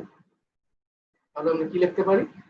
Epsilon s prime divided by এইটা হচ্ছে দেখেন c minus 2.5, c minus 2.5, c থেকে 2.5 বিয়োগ করলে আমরা এটা পাচ্ছি। তাহলে epsilon s prime divided by c minus 2.5 is equal to epsilon c divided by c, তাই না? Total c। এখন এটাকে আমরা এভাবেও লিখতে পারি, আমি যেভাবে বললাম, আবার আমরা এভাবেও লিখতে পারি, একই কথা। এখানে কিভাবে লেখা হয়েছে দেখেন, এখানে লেখা হয়েছে এইভাবে যে ছোট ত্রিভুজের ইপসাইলন এস প্রাইম অর্থাৎ হরিজন্টাল বাহু, ছোট ত্রিভুজের হরিজন্টাল বাহু ডিভাইডেড বাই বড় ত্রিভুজের হরিজন্টাল বাহু ইজ ইকুয়াল টু ছোট ত্রিভুজের ভার্টিক্যাল বাহু ডিভাইডেড বাই বড় ত্রিভুজের ভার্টিক্যাল বাহু। এটা একই কথা, যেভাবে লেখেন কোনো পার্থক্য নাই, একই জিনিস। একই জিনিস কেন? কারণ আমরা মানে আর গুণের মাধ্যমে আমরা চাইলে এইটাকে এইদিকে নিয়ে আসতে পারি, আবার ইপসাইলন সি কে আমরা আবার এইদিকে উপরে নিয়ে যেতে পারি, তার মানে একই কথা আর কি। ঠিক আছে, তাহলে আমরা এখন দেখেন সি এর মানটা বসাই দিলাম এবং ইপসাইলন সি এর মানটা আমরা বসাই দিলাম। ইপসাইলন সি হচ্ছে সি মানে কনক্রিট, ইপসাইলন মানে হচ্ছে স্ট্রেন্থ, তাহলে কনক্রিটের স্ট্রেন্থ হচ্ছে 0.003। আমরা মানগুলো বসাই দেওয়ার পর আমরা ইপসাইলন এস প্রাইম পেয়ে গেলাম 0.00235 এবং এটা হচ্ছে দেখেন এটা কিন্তু ইল্ড স্ট্রেন্থ থেকে বড়, এটা নিঃসন্দেহে ইল্ড স্ট্রেন্থ থেকে বড় আছে, কারণ ইল্ড স্ট্রেন্থ ছিল 0.00207, আমরা প্রথম স্টেপে বের করে আসছিলাম এই যে, আর আমরা এখন পেলাম তার থেকে বড় মানে। এটা বড় কিভাবে বুঝবো? দশমিকের পর দেখেন 0.002 এ পর্যন্ত সেম 0.002, কিন্তু 2 এর পর এখানে আছে 0 আর এখানে আছে 3, তার মানে আমরা বুঝতেই পারছি এটা বড়। যেহেতু ইল্ড স্ট্রেন্থ থেকে বড় তার মানে অবশ্যই কম্প্রেশন স্টিল ফেল করে। যদি এটা ইল্ড স্ট্রেন্থ থেকে ছোট হইতো তাহলে আমরা বলতাম যে কম্প্রেশন স্টিল ফেল করে না। আচ্ছা, এটা আমরা আগের দিন ব্যাখ্যা করেছিলাম যে আর কি যদি ইল্ড স্ট্রেন্থ থেকে বা ইল্ড স্ট্রেন্থের সমান বা তার থেকে বড় হয় তাহলে সেই স্টিলটা ফেল করবে। মানে কোনো একটা স্টিলের কোনো একটা রডের যদি স্ট্রেন্থ ইল্ড স্ট্রেন্থ এর সমান বা তার থেকে বড় হয় তাহলে সেটা ফেল করবে বা ভেঙে যাবে। আর যদি সেই রডের স্ট্রেন্থ ইল্ড স্ট্রেন্থ থেকে কম হয় তাহলে সেই রডটা আর কি ফেল করবে না বা ভাঙবে না। তাহলে এখন আমরা বের করব step 3, forces acting on column section, অর্থাৎ কলাম সেকশনের উপরে যে যে ফোর্স কাজ করে সিসি সিএস তারপরে টি, এই ফোর্স গুলোকে এখন আমরা বের করব। ঠিক আছে, তো এখানে কিছু ফর্মুলা আছে, ফর্মুলাগুলো আমি দেখাইছি এখানে যে c c is equal to 0.85 f c prime into a b. এখানে একটু সবাই কেয়ারফুলি খেয়াল করেন যে এখানে শুধুমাত্র ফর্মুলা মুখস্থ করলে কিন্তু হবে না। ঠিক আছে, আমি জিজ্ঞাসা করবো যে ফর্মুলা কিভাবে আসছে। আমরা সবাই জানি যে stress is equal to force divided by area. Stress is equal to force divided by area. যদি আমরা আর গুণ করি তাহলে আমরা বলতে পারি যে ফোর্স সমান স্ট্রেস ইনটু এরিয়া। ফোর্স এটা হচ্ছে ফোর্স সমান স্ট্রেস ইনটু এরিয়া, এটা হচ্ছে কনক্রিটের স্ট্রেস, আর এবি এটা হচ্ছে এরিয়া, অর্থাৎ এ ইনটু বি। এ হচ্ছে স্ট্রেস ব্লকের ডেপথ আর বি হচ্ছে কনক্রিটের, সরি কনক্রিট না মানে কলামের উইডথ, তাই না? এই এ এবং বি কে গুণ করলে আমরা যে এরিয়াটা পাই, যে আয়তক্ষেত্র, যে মানে আয়তক্ষেত্রটা পাই, সেই আয়তক্ষেত্রের ক্ষেত্রফলটাই হচ্ছে এরিয়া বা কম্প্রেশন এরিয়া, অর্থাৎ ওই এরিয়ার উপরে কম্প্রেশন কাজ করে। এটা খুব সিম্পল, আমরা একটু চিন্তা করলে বুঝতে পারবো, শুধু একটু ইমাজিন করতে হবে। যদি আমরা সাপোজ এইটাকে একটু ক্রস সেকশন আমরা চিন্তা করি, তাহলে ক্রস সেকশনের উপর থেকে এ ডিস্টেন্স পর্যন্ত এ ডিস্টেন্স পর্যন্ত হচ্ছে কম্প্রেশন ফোর্স কাজ করে, তাই না? এটা হচ্ছে একটা ডাইমেনশন, আর আরেকটা ডাইমেনশন হচ্ছে ক্রস সেকশনের উইথ বরাবর, অর্থাৎ এই যে এখান থেকে এতটুকু, এটা হচ্ছে বি। তাহলে সাপোজ ধরেন যে এইটাই যদি আমাদের সেই ক্রস সেকশন হয়, তাহলে ধরেন যে সাপোজ এই পর্যন্ত হচ্ছে এ, সরি ধরেন যে এই পর্যন্ত হচ্ছে এ, ঠিক আছে, অর্থাৎ এখান থেকে এতটুকু হচ্ছে এ স্ট্রেস ব্লকের ডেপথ, আর এখান থেকে এতটুকু হচ্ছে বি। তাহলে এ ইনটু বি এটা গুণ করলে আমরা কি পাচ্ছি? এই এরিয়াটুকু পাচ্ছি, এই আয়তক্ষেত্রের এরিয়াটুকু পাচ্ছি। এইটাই হচ্ছে কম্প্রেশন এরিয়া, অর্থাৎ এই এরিয়ার উপরেই কম্প্রেশন ফোর্স কাজ করে। ওকে, এই ফর্মুলা ওখান থেকে আসছে যে force is equal to stress into area. তাহলে তাহলে আমরা জাস্ট মানগুলো এখন বসাই দিলেই আমরা পেয়ে যাচ্ছি সিসি এর মান, ঠিক আছে, কম্প্রেশন অন কনক্রিট। আচ্ছা, এই পর্যন্ত কারো কোনো সমস্যা আছে কোথাও? No, sir. আচ্ছা, এরপর আমরা টেনসাইল ফোর্স মানে টেনশন স্টিলের tensile force t is equal to s into f y. দেখেন এখানেও সেম ফর্মুলা আমরা ব্যবহার করতেছি যে force is equal to stress into area. স্ট্রেসটা হচ্ছে ইল্ড স্ট্রেস আর এরিয়া হচ্ছে টেনশন স্টিলের এরিয়া, আর এটা হচ্ছে টেনশন বা টেনসাইল ফোর্স। তাহলে স্ট্রেস ইন্টু এরিয়া এখানে 60 এবং 4। আচ্ছা, 4 কোথা থেকে আসলো? দেখেন এখানে আমরা কি ধরে নিয়েছি অঙ্কের শুরুতেই, যে আমরা ধরে নিয়েছি যে এই স্টিলগুলো হচ্ছে টেনশন স্টিল, অর্থাৎ 4টা 9 নাম্বার বার এটা অঙ্কে দেওয়া আছে। এক একটা 9 নাম্বার বারের এরিয়া হচ্ছে 1 ইঞ্চি স্কয়ার, তাহলে 4টা 9 নাম্বার বারের এরিয়া হচ্ছে 4 ইঞ্চি স্কয়ার, 4 গুণ 1, ঠিক আছে। যদি অন্য কোনো নাম্বার থাকে যেমন নাম্বার 7 বা 8 হয় সেক্ষেত্রে কিন্তু এটা অবশ্যই চেঞ্জ হবে। তাহলে আমরা টি এর মান পেয়ে গেলাম। এরপরে আমরা compressive force of compression steel অর্থাৎ সিএস মানে হচ্ছে এইটা, এর মান আমরা বের করব। তো সিএস এর একটা ফর্মুলা আছে, ফর্মুলাটা হচ্ছে অনেকটা এরকম, এটা হচ্ছে ফর্মুলা। এই ফর্মুলা আসলে same, force is equal to stress into area. Prime মানে কম্প্রেশন স্টিল বোঝায়, তো এস প্রাইম মানে হচ্ছে কম্প্রেশন স্টিলের এরিয়া, এটাও 4 ইঞ্চি স্কয়ার সেম। আর অন্য মানগুলো তো দেওয়াই আছে, সমস্যা নাই। আচ্ছা, একটা ব্যাপার, এখানে যে ছোট হাতের বি ছিল, এই ছোট হাতের বি মানে হচ্ছে কলামের উইথ, ঠিক আছে। কলামের উইথ হচ্ছে 14 ইঞ্চি, অঙ্কে দেওয়া আছে, ঠিক আছে। যাই হোক, তাহলে আমরা সবগুলো ফোর্স পেয়ে গেলাম এবং ব্যালান্সড ফোর্স বা ব্যালান্সড লোড এটা হবে হচ্ছে সবগুলো ফোর্সের যোগফল। এখন দেখেন একটা কলামের উপরে এখানে যে ফোর্স গুলো আমি দেখাইছি এগুলো হচ্ছে ইন্টারনাল ফোর্স, ঠিক আছে, অর্থাৎ ইন্টারনাল রেজিস্টিং ফোর্স। এই ইন্টারনাল রেজিস্টিং ফোর্সের যে যোগফল হবে বা সামেশন হবে, সেই যোগফলটাই কি হবে? কলামের কি লোড ক্যাপাসিটি হবে, খুব স্বাভাবিক ব্যাপার। অর্থাৎ একটা কলামের মধ্যে কি আছে? কংক্রিট আছে, কম্প্রেশন স্টিল আছে, টেনশন স্টিল আছে, এই সবগুলা এলিমেন্ট মিলে যে রেজিস্টিং ফোর্স তৈরি করবে তার যোগফলই হবে হচ্ছে কি কলামের লোড ক্যাপাসিটি, তাই না? তাহলে এখানে দেখেন সিসি এবং সিএস এই দুটাকে আমরা যোগ করলাম এবং যেহেতু টিটা আছে এর এই দুইটার বিপরীত দিকে, তাহলে আমরা সে কারণে আমরা টিটাকে বিয়োগ করলাম, অর্থাৎ আমরা সামেশন অফ ফোর্স, আমরা ফোর্স গুলোকে যোগ করলাম, যেগুলো একই দিকে আছে সেগুলো যোগ আর যেটা বিপরীত দিকে আছে সেটা বিয়োগ। তাহলে সবগুলা internal resisting force CC CS এবং টি যোগ বিয়োগ করে আমরা পাইলাম হচ্ছে এত, এবং এটাই হচ্ছে আমাদের কলামের লোড ক্যাপাসিটি। ব্যালান্সড কন্ডিশনের জন্য এই কলামের লোড ক্যাপাসিটি কত? 453 কিলো পাউন্ড বা কিপস, কে মানে হচ্ছে কিপস। তাহলে আমরা লোড ক্যাপাসিটি কিন্তু পেয়ে গেলাম, ঠিক আছে।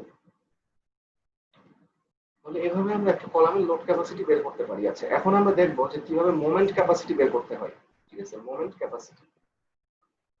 তো ব্যালান্সড মোমেন্ট এমবি, আমরা সবাই জানি যে moment is equal to force into eccentricity, সেই কারণে এখানে আমরা বলতে পারি যে ব্যালান্সড মোমেন্ট সমান balanced force into balanced eccentricity. তো এখন না আর কি মোমেন্ট ক্যাপাসিটি বের করার সিস্টেমটা হচ্ছে এরকম যে আমরা যে কোনো একটা পয়েন্টের সাপেক্ষে আমরা মোমেন্ট নিব। আপনারা মেকানিক্সে অনেকবার দেখে আসছেন যে কিভাবে আমরা একটা ফোর্সের মোমেন্ট নেই। মোমেন্ট মানে হচ্ছে ভ্রামক, মোমেন্ট অফ ফোর্স মানে বলের ভ্রামক। বলের ভ্রামক হচ্ছে ফোর্স ইনটু ডিসটেন্স, মোমেন্ট মানে ফোর্স ইনটু পারপেন্ডিকুলার ডিসটেন্স। আমরা এখন সেই কাজটাই করব।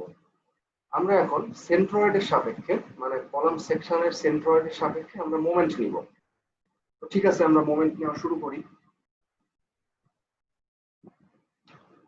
দেখেন এখানে আমরা মোমেন্ট নিচ্ছি হচ্ছে সেন্ট্রয়েডের সাপেক্ষে, অর্থাৎ এই বরাবর এই পয়েন্টের সাপেক্ষে প্লাস্টিক সেন্ট্রয়েড। যদি এখান থেকে আমরা মোমেন্ট নেই তাহলে ফোর্স ইনটু ডিসটেন্স, প্রথমে আমরা মোমেন্ট নিব হচ্ছে সিসি এর, তাহলে ফোর্স ইনটু ডিসটেন্স করলে কত হবে? সিসি এটা হচ্ছে ফোর্স আর ডিসটেন্স হচ্ছে ডিসটেন্স গুলো একটু বুঝতে হবে, ঠিক আছে? দেখেন প্লাস্টিক সেন্ট্রয়েড থেকে এই সিসি এর ডিসটেন্স কত, প্লাস্টিক সেন্ট্রয়েড থেকে এই সিসি এর ডিসটেন্সটা কত সিবি স্যার।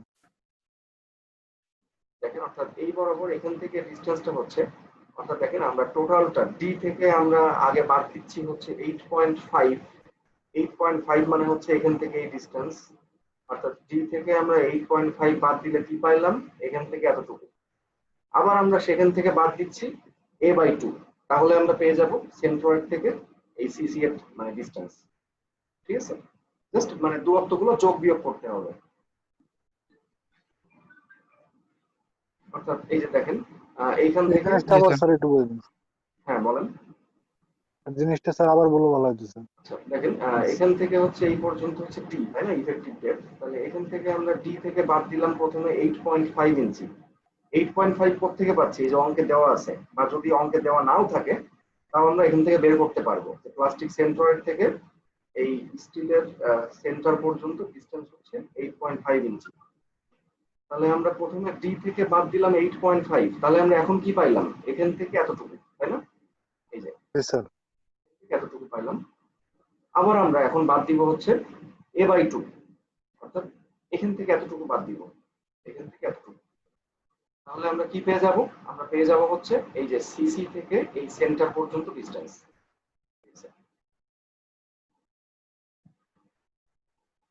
তাহলে সেটাই আমরা লিখছি যে d - a/2 - 8.5।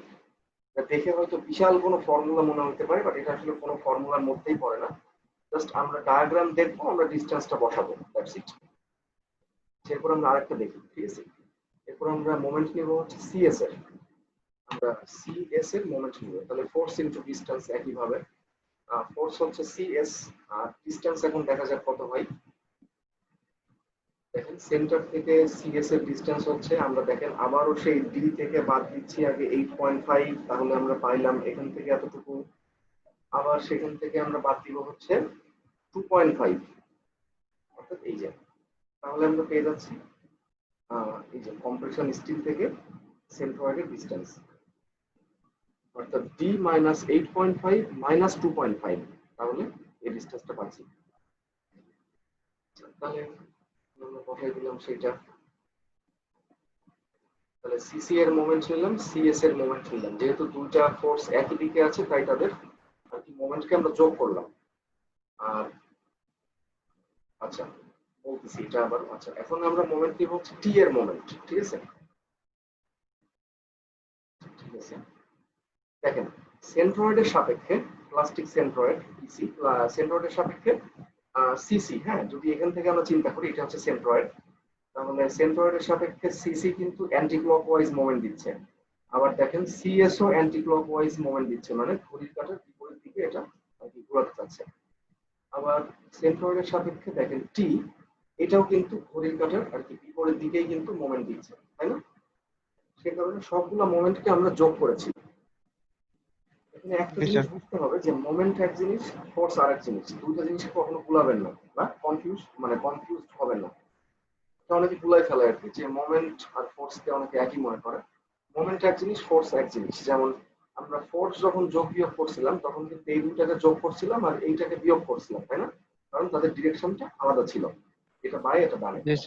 কিন্তু এখন মোমেন্টের ক্ষেত্রে কিন্তু আমরা ডিরেকশন দেখবো না, আমরা দেখবো হচ্ছে যে আমরা যে বিন্দুর সাপেক্ষে আমরা মোমেন্ট নিচ্ছি সেই বিন্দুর সাপেক্ষে আসলে কি পরিমাণে ঘূর্ণন তৈরি করে, মানে কোন দিকে ঘূর্ণন তৈরি করতে চাই আমরা সেটা দেখবো। যেহেতু এই বিন্দুর সাপেক্ষে প্রত্যেকটা ফোর্সই ঘড়ির কাঁটার বিপরীত দিকে রোটেশন সৃষ্টি করে, তাই আমরা সবগুলো মোমেন্টকে যোগ করলাম, ঠিক আছে? যাই হোক, তাহলে এখান থেকে টি এর ডিসটেন্স কত হবে, দেখেন খুব সিম্পল। প্লাস্টিক সেন্ট্রয়েড থেকে টি এর ডিসটেন্স হচ্ছে 8.5 ইঞ্চি। এখান থেকে এটা 8.5 ইঞ্চি। তাহলে আমরা ডিসটেন্স গুলো বসাই দিলাম টি ইনটু 8.5। তাহলে আমরা সবগুলো মান আবার বসাই দিলাম, সব মান আমাদের বের করা আছে অলরেডি। তাহলে মানগুলো বসাই দিলে আমরা পেয়ে যাচ্ছি এত। আবার দেখেন MB is equal to PB into EB, এটাও কিন্তু আমরা বাম পক্ষে আবার বসাইছি, তাই না? আবার পিবি এর মানও বসাই দিছি আমরা, যেটা পেয়েছি 453 কিলো পাউন্ড। তাহলে এখন এখান থেকে ইবি বের করা কোনো ব্যাপার না, কারণ আমরা মোমেন্টকে ফোর্স দিয়ে ভাগ করলে আমরা ইবি পেয়ে যাচ্ছি, এটা বা এটা। তাহলে ইবি হচ্ছে 15 ইঞ্চি, ঠিক আছে। 15.03 মানে পয়েন্টের পরে আসলে 03 যা আবার 15ও তাই, ঠিক আছে। যদি এটা 15.4 আসে তাহলে 15.4, যদি 15.7 আসে তাহলে 15.7। এখানে কিন্তু আমি রাউন্ড ডাউন করি নাই, জাস্ট আমি লিখছি যে 15.03ও যা আবার 15ও তাই। তাহলে আমরা ব্যালেন্সড ইসেন্ট্রিসিটি পেয়ে গেলাম, ঠিক আছে। তাহলে ব্যালেন্সড ফোর্স পেয়ে গেলাম, ব্যালেন্সড মোমেন্ট পেয়ে গেলাম, আবার ব্যালেন্সড ইসেন্ট্রিসিটিও আমরা পেয়ে গেলাম। আচ্ছা, ব্যালেন্সড কন্ডিশনের জন্য phi is equal to 0.65, ঠিক আছে। ব্যালেন্সড কন্ডিশনের জন্য phi is equal to 0.65, sir এটা কি কনস্ট্যান্ট? যেটা আমি একটু পরে দেখাচ্ছি, ঠিক আছে।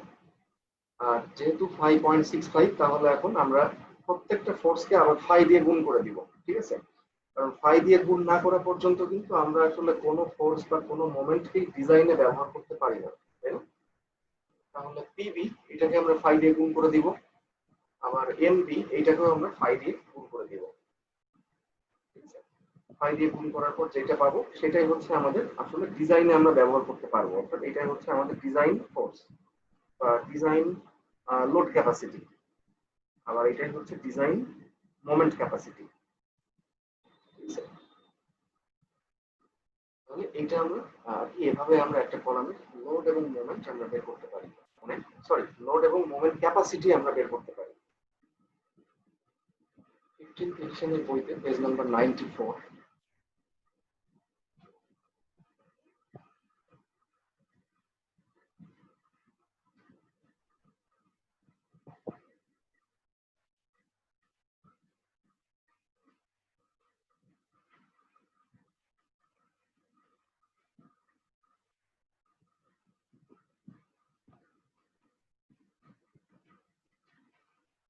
এখানে একটা গ্রাফ আমরা দেখতে পাচ্ছি সবাই।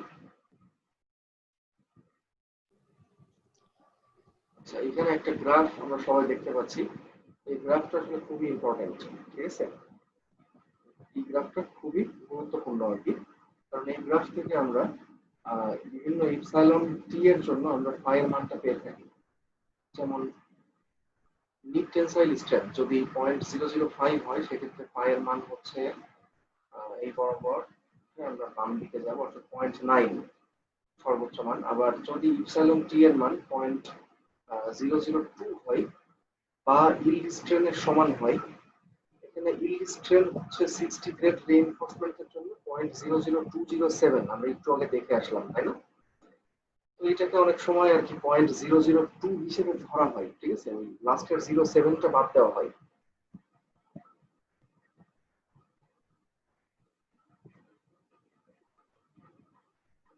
এই যে 0.00207, এটা হচ্ছে 60 গ্রেড স্টিলের জন্য ইল্ড স্ট্রেন। এখানে কখনো কখনো 0.07টা বাদ দেওয়া হয়, অর্থাৎ 0.002 ধরা হয় আর কি। তো স্যার এই গ্রাফটা মনে হয় যে 14th এডিশন এটার মধ্যে ভালো আছে। 14th এডিশনে ভালো থাকে, আমরা আপডেটটা ব্যবহার করব, ঠিক আছে। মানে বুঝতে সহজ হইতো স্যার ওখানে মনে হয়। একই জিনিস, জাস্ট মানে কোনো পার্থক্য নাই, জাস্ট এখানে আরেকটা ফর্মুলা লেখা আছে, পার্থক্য হচ্ছে এখানেই, ঠিক আছে। এখানে একটা এক্সট্রা কয়েকটা ফর্মুলা লেখা আছে, যে ফর্মুলাগুলো আসলে একদমই অপ্রয়োজনীয় আর কি। ওই ফর্মুলাগুলো ব্যবহার না করে আমরা phi এর মান বের করতে পারবো, ঠিক আছে। আমি দেখাবো, একটু আপডেটেডটা ব্যবহার করার চেষ্টা করবো। জি স্যার। দেখেন, যেহেতু ইপসাইলন টি 0.002 হয়, সেক্ষেত্রে এখানে ইপসাইলন phi এর মান হবে হচ্ছে এই যে 0.65, ঠিক আছে। এখন আমি লেকচারে লিখতে মনে হয় একটু ভুল করছি আর কি, আমি এখানে লিখেছি যে ফর ব্যালেন্সড কন্ডিশন,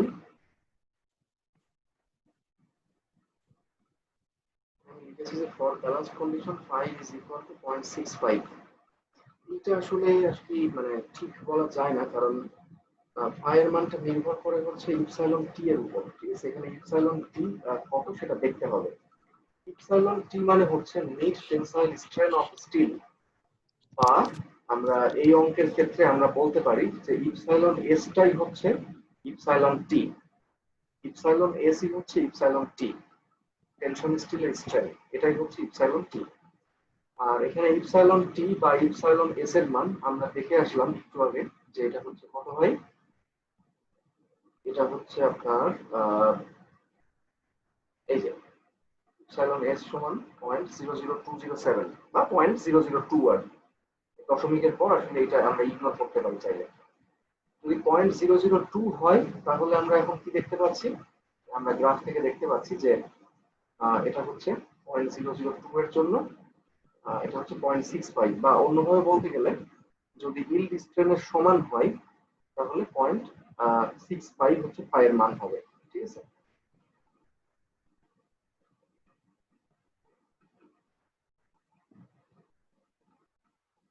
তাহলে আমরা ফাইয়ের মান আমরা ওই গ্রাফ থেকে সবসময় বের করব। ওকে, তাহলে এইটাই হচ্ছে আমরা এইভাবে একটা ব্যালেন্সড কন্ডিশনে আমরা ক্যাপাসিটি বের করতে পারি। ঠিক আছে, এখন আমরা নতুন লেকচার শুরু করব, অর্থাৎ আজকের যে শিডিউল লেকচার 7, এটা আমরা এখন শুরু করব। তো এতক্ষণ আমরা যে প্রবলেমটা দেখলাম সেই প্রবলেমের উপর ভিত্তি করে একই পদ্ধতিওয়ালা যে প্রবলেম, মানে একই পদ্ধতিতে আমরা এই প্রবলেমটা সমাধান করব সবাই। এখানে একটা কলাম সেকশনের balanced compressive force, balanced moment এবং ব্যালেন্সড ইসেন্ট্রিসিটি বের করতে বলা হয়েছে ঠিক আগের মতো। সেকশনটা দেওয়া আছে এবং ম্যাটেরিয়াল প্রপার্টিজ দেওয়া আছে। অঙ্কটা এসআই ইউনিটে আছে, অর্থাৎ এগুলো মেগাপ্যাসকেলে আছে। মেগাপ্যাসকেল মানে নিউটন পার মিলিমিটার স্কয়ার। তো নিউটন পার মিলিমিটার স্কয়ারে আছে যেহেতু, তাহলে সবকিছুই আমাদের সেইভাবে লিখতে হবে, অর্থাৎ বারের ডায়ামিটার এখানে দেখেন মিলিমিটারে আছে, আবার ডাইমেনশন গুলো মিলিমিটারে আছে। তো আমরা একই পদ্ধতি ব্যবহার করে আমরা এই কলামটার আমরা ক্যাপাসিটি বের করব, লোড এবং মোমেন্ট ক্যাপাসিটি এবং ইসেন্ট্রিসিটি, এবং অ্যানসারের সঙ্গে সবাই অবশ্যই মিলাই নিব। এটা হচ্ছে অ্যানসার। Okay sir. হোমওয়ার্ক, এবং এই অঙ্কটা অবশ্যই সবাই এই যে ইউনিটে আছে এই ইউনিটে রেখেই করবেন। সবকিছুকে আবার মানে এফপিএস বা মানে ইউএস কাস্টমার ইউনিট ট্রান্সফার করে নিয়েন না। যেমন আমরা সবাই জানি যে 1 মেগাপ্যাসকেল সমান হচ্ছে 145 পিএসআই বা 145 পিএসআই, তাই না? আবার হচ্ছে আমরা কি জানি যে 1 ইঞ্চি সমান হচ্ছে 25.4 মিলিমিটার। সবকিছুকে কনভার্ট করার দরকার নেই, এটা যেভাবে আছে এভাবে রেখে অঙ্ক করবেন। ঠিক আছে, এখন আমরা একটা নতুন জিনিস দেখব, সেটা হচ্ছে কিভাবে আমরা একটা কলামের লোড ক্যাপাসিটি বের করতে পারি যখন আমরা সেই কলাম সম্পর্কে কিছুই জানি না। ঠিক আছে, শুধুমাত্র আমরা জানি যে সেই কলামের লোডের ইসেন্ট্রিসিটি হচ্ছে 20 ইঞ্চি, শুধুমাত্র এটা আমরা জানি, এছাড়া আর কিচ্ছু জানা নেই। অর্থাৎ এতক্ষণ আমরা একটা প্রবলেম দেখে আসলাম যে সেখানে আমরা ব্যালেন্সড কন্ডিশন কথাটা বারবার বলছিলাম, কোশ্চেনেই বলা ছিল যে ব্যালেন্সড কন্ডিশনে মোমেন্ট ফোর্স বের করো, কিন্তু এখানে কিন্তু কোনো কিছুই বলা নেই। দেখেন এখানে বলা আছে হচ্ছে যে determine the nominal compressive strength PN, ultimate compressive strength PU, nominal moment capacity মানে MN, and ultimate moment capacity অর্থাৎ এমইউ। এই জিনিসগুলো বের করতে হবে, চারটা জিনিস। For the column section shown in figure below, there eccentricity of column load, মানে কলাম লোডের ইসেন্ট্রিসিটি বা কলামের অ্যাক্সিস থেকে লোডের ডিসটেন্স হচ্ছে 20 ইঞ্চি, ম্যাটেরিয়াল প্রপার্টিজ হচ্ছে এত এত। দেখেন এখানে কিন্তু ব্যালেন্সড কন্ডিশন কি, টেনশন ফেইলার কি, কম্প্রেশন ফেইলার কিচ্ছু বলা নেই। এখানে আমরা এই কলাম সম্পর্কে কিছুই জানি না। যেমন এর আগের প্রবলেমে আমরা জানতাম যে হ্যাঁ ঠিক আছে, যে কলামটা দেওয়া আছে সাপোজ এই কলামটা এটা হচ্ছে ব্যালেন্সড কন্ডিশনে ফেল করবে, অর্থাৎ ব্যালেন্সড কন্ডিশনের জন্য ফোর্স মোমেন্ট আমরা বের করেছিলাম, বাট এখানে কিন্তু সেরকম না। এখানে নমিনাল ফোর্স নমিনাল মোমেন্ট বের করতে বলা আছে। তার মানে এখানে আগে বের করতে হবে যে আসলে এই কলামটা ব্যালেন্স কন্ডিশনে ফেল করবে নাকি টেনশন ফেইলারের মাধ্যমে ফেল করবে নাকি কম্প্রেশন ফেইলারের মাধ্যমে ফেল করবে। এই ব্যাপারগুলো আগে এখানে বের করতে হবে, আগে জানতে হবে, তারপর আমরা এটার ক্যাপাসিটি বের করতে পারবো। ঠিক আছে, তো এখানে আর কি দেখেন সেকশন দেওয়া আছে, সেকশনটা আসলে সেম, এতক্ষণ আমরা যে সেকশন দেখে আসলাম ওই একই সেকশন। ঠিক আছে, ডাইমেনশন তারপরে স্টিল সবই সেম। মানে এই কলামটার আর কি আমরা পিএন, পিইউ, এমএন আর এমইউ, এই চারটা জিনিস বের করব। আর ইসেন্ট্রিসিটি হচ্ছে 20 ইঞ্চি। তাহলে প্রথমেই আমরা সলিউশনের শুরুতেই আমরা প্রথমে ব্যালেন্সড কন্ডিশনের জন্য আগে আমরা পিবি, এমবি এবং ইবি এই তিনটা জিনিস আগে বের করে আসতে হবে, তারপরে আমরা মেইন অঙ্ক শুরু করতে পারবো। ঠিক আছে, আগে ব্যালেন্সড কন্ডিশনের জন্য মেইনলি ইসেন্ট্রিসিটি আগে আমাদের জানতে হবে। ইসেন্ট্রিসিটি জানতে পারলেই তখন আমরা বুঝতে পারবো যে এই কলামটা কি আসলে টেনশন ফেইলারের মাধ্যমে ভাঙবে নাকি কম্প্রেশন ফেইলারের মাধ্যমে ভাঙবে। আমি সবাইকে একটু আর কি মনে করাতে চাচ্ছি প্রিভিয়াস লেকচার থেকে, যে যখন আমরা এই জিনিসগুলো পড়েছিলাম বারবার গত ক্লাসে, তখন আমরা দেখেছিলাম যে দেখেন কম্প্রেশন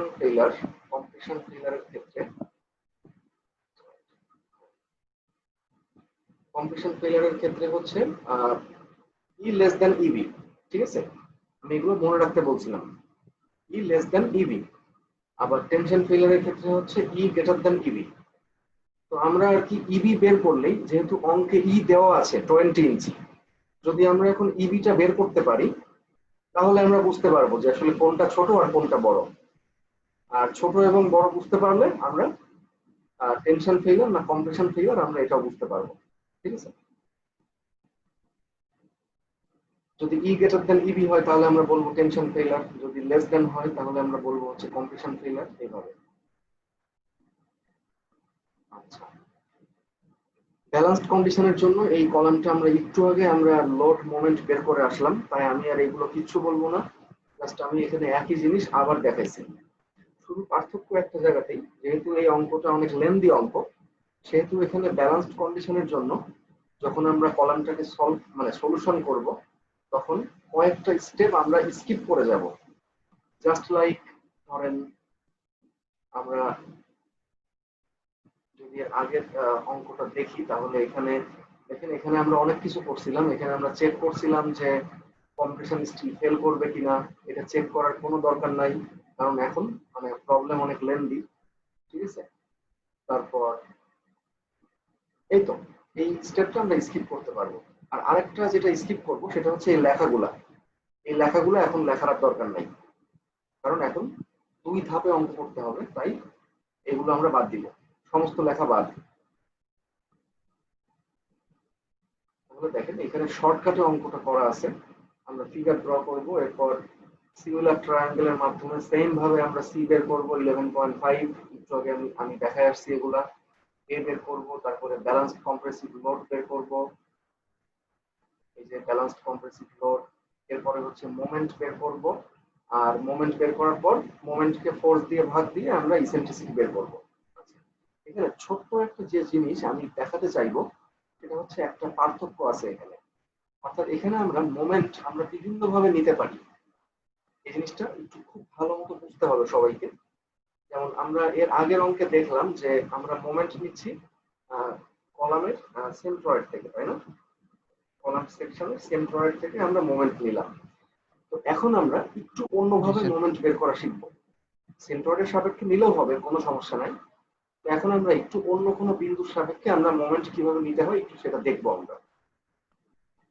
সাপোজ এখন আমরা মোমেন্ট নিব হচ্ছে টেনশন স্টিলের সাপেক্ষে, এএস এর সাপেক্ষে, অর্থাৎ এই জায়গা থেকে আমরা এখন মোমেন্ট নিব, অর্থাৎ টি থেকে, এইখান থেকে আমরা এখন মোমেন্ট নিব। তো দেখা যাক তাহলে এখন ডিসটেন্স গুলো চেঞ্জ হবে, তাই না? তো সিসি এর ডিসটেন্স এখন কি হবে, ডি থেকে যদি আমরা a/2 বাদ দিই, এখান থেকে এটা দেখানো হয় না এখান থেকে এটা হচ্ছে a/2, তাহলে ডি থেকে a/2 বাদ দিলে আমরা পাবো হচ্ছে সিসি এর ডিসটেন্স, অর্থাৎ এই যে CC into D minus a/2। আমি এখানে ভ্যালুগুলো একবারে আর কি বসাই দিয়েছি, যেটা হচ্ছে সিসি, আর ডি তো অঙ্কে দেওয়া আছে বা আমরা বের করতে পারবো, আর এ হচ্ছে 9.81, আমরা একটু আগে এ বের করে আসলাম 9.81। তো আমরা একবারে এখানে মানগুলো বসাই দিচ্ছি, সিসি ইনটু ডিসটেন্স মানে ফোর্স ইনটু ডিসটেন্স প্লাস আরেকটা মোমেন্ট নিতে হবে, সেটা হচ্ছে এখন সিএস।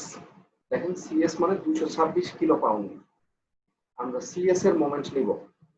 সিএস এর ডিসটেন্স কত হবে? এটা খুব সহজ, দেখেন ডি থেকে যদি আমরা 2.5 বাদ দেই, এখান থেকে এটা হচ্ছে 2.5, অর্থাৎ এখান থেকে এটা 2.5, তাহলে ডি থেকে যদি আমরা 2.5 বাদ দেই তাহলে আমরা পেয়ে যাচ্ছি এখান থেকে সিএস এর ডিসটেন্স।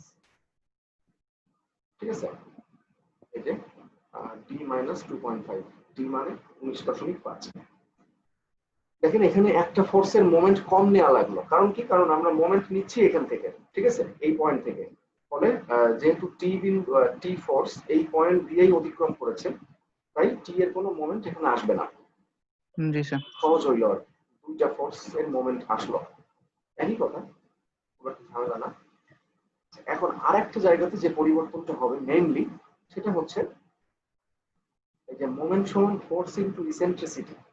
মোমেন্ট সমান ফোর্স ইনটু ইসেন্ট্রিসিটি, এটা খুব নরমাল একটা সাধারণ একটা সমীকরণ। কিন্তু এই ইসেন্ট্রিসিটি এখন আর নরমাল ইসেন্ট্রিসিটি থাকবে না, কারণ আমরা মোমেন্ট নিচ্ছি টেনশন স্টিল থেকে, তাই ইসেন্ট্রিসিটিটাও এখন হিসাব করতে হবে টেনশন স্টিল থেকে। আগে আমরা যখন সেন্ট্রয়েডের সাপেক্ষে মোমেন্ট নিয়েছিলাম, আগের অঙ্কে একটু আগে আমরা যে অঙ্ক করে আসলাম, তখন আমরা সেন্ট্রয়েডের সাপেক্ষে মোমেন্ট নিয়েছিলাম, সে কারণে ইসেন্ট্রিসিটি হিসাব করেছিলাম সেন্ট্রয়েড থেকে। তো যেখান থেকে মোমেন্ট নিতে হবে অবশ্যই ইসেন্ট্রিসিটি হিসাব করতে হবে সেই জায়গা থেকে, সবাই মাথায় রাখবেন। এবং সাপোজ টেনশন স্টিল থেকে আমরা ইসেন্ট্রিসিটিকে ধরতেছি হচ্ছে প্রাইম, ইবি প্রাইম, তাহলে ইবি প্রাইম হচ্ছে 23.5 ইঞ্চি। ইবি প্রাইম মানে কি বুঝতে পারছেন? জিনিসটা একটু বুঝেন। অর্থাৎ ইবি প্রাইম মানে হচ্ছে এই যে টেনশন স্টিল থেকে এইখান থেকে ভার্টিক্যাল লোডের ডিসটেন্স।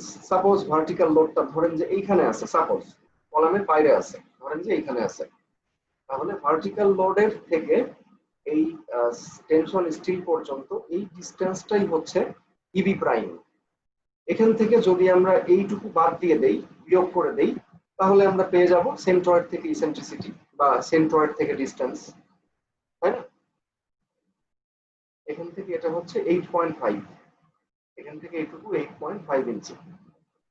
তাহলে আমরা জাস্ট এখান থেকে 8.5 ইঞ্চি বাদ দিলে আমরা পেয়ে যাচ্ছি 15 ইঞ্চি। ব্যালান্সড ইসেন্ট্রিসিটি হচ্ছে 15 ইঞ্চি। সবসময় মাথায় রাখবেন যে যদি শুধু ইসেন্ট্রিসিটি বলা হয়, তার মানে আমরা বুঝবো হচ্ছে সেটা সেন্ট্রয়েড থেকে নেওয়া হয়েছে, সবসময় তাই। আমি একটু আগেও দেখালাম যে অর্থাৎ যদি কিছু বলা না থাকে, শুধু ইসেন্ট্রিসিটি বলা থাকে, তার মানে হচ্ছে কলামের মানে একদম সেন্টার থেকে ভার্টিক্যাল লোডের ডিসটেন্স, এইটুকু হচ্ছে ইসেন্ট্রিসিটি। আর যদি আমরা টেনশন স্টিলের সাপেক্ষে মোমেন্ট নেই, জাস্ট একটা স্পেশাল কেস এইটা, তাহলে ইসেন্ট্রিসিটি হিসাব করতে হবে টেনশন স্টিল থেকে, এবং তারপরে আমরা জাস্ট ওই ডিসটেন্সটুকু বাদ দিলে আমরা পেয়ে যাব অরিজিনাল ইসেন্ট্রিসিটি। তো দেখুন ইবি ইকুয়াল টু 15 ইঞ্চি। তাহলে আমরা এখানে দেখতে পাচ্ছি যে আমাদের যে মানে অ্যাকচুয়াল ইসেন্ট্রিসিটি অঙ্কে দেওয়া আছে 20 ইঞ্চি, সেটা কিন্তু ব্যালান্সড ইসেন্ট্রিসিটি থেকে অবশ্যই বড়,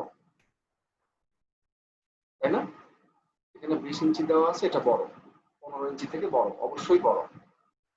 তার মানে টেনশন ফেইলার অকার্স, মানে এই কলামটা ফেল করবে হচ্ছে টেনশনে।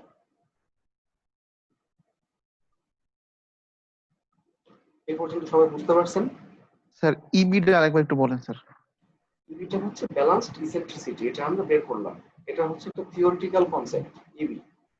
আর ইটা হচ্ছে অ্যাকচুয়াল, অর্থাৎ আমাদের মানে বিল্ডিং এর কলামের মধ্যে মানে মানে আসলে যতটুকু ইসেন্ট্রিসিটি তৈরি হয়েছে সেটা হচ্ছে ই। এখানে এখানে ই দেওয়া আছে 20 ইঞ্চি, আর আমরা থিওরিটিক্যাল ক্যালকুলেশনের মাধ্যমে আমরা ইবি পাইলাম 15 ইঞ্চি। যেহেতু 20 ইঞ্চি 15 ইঞ্চি থেকে বড়, অর্থাৎ ইবি থেকে বড়, তাহলে আমরা বলতে পারি যে এটা হচ্ছে টেনশন ফেইলারের মাধ্যমে কলামটা ফেল করবে। হ্যাঁ, কি বলতেছেন?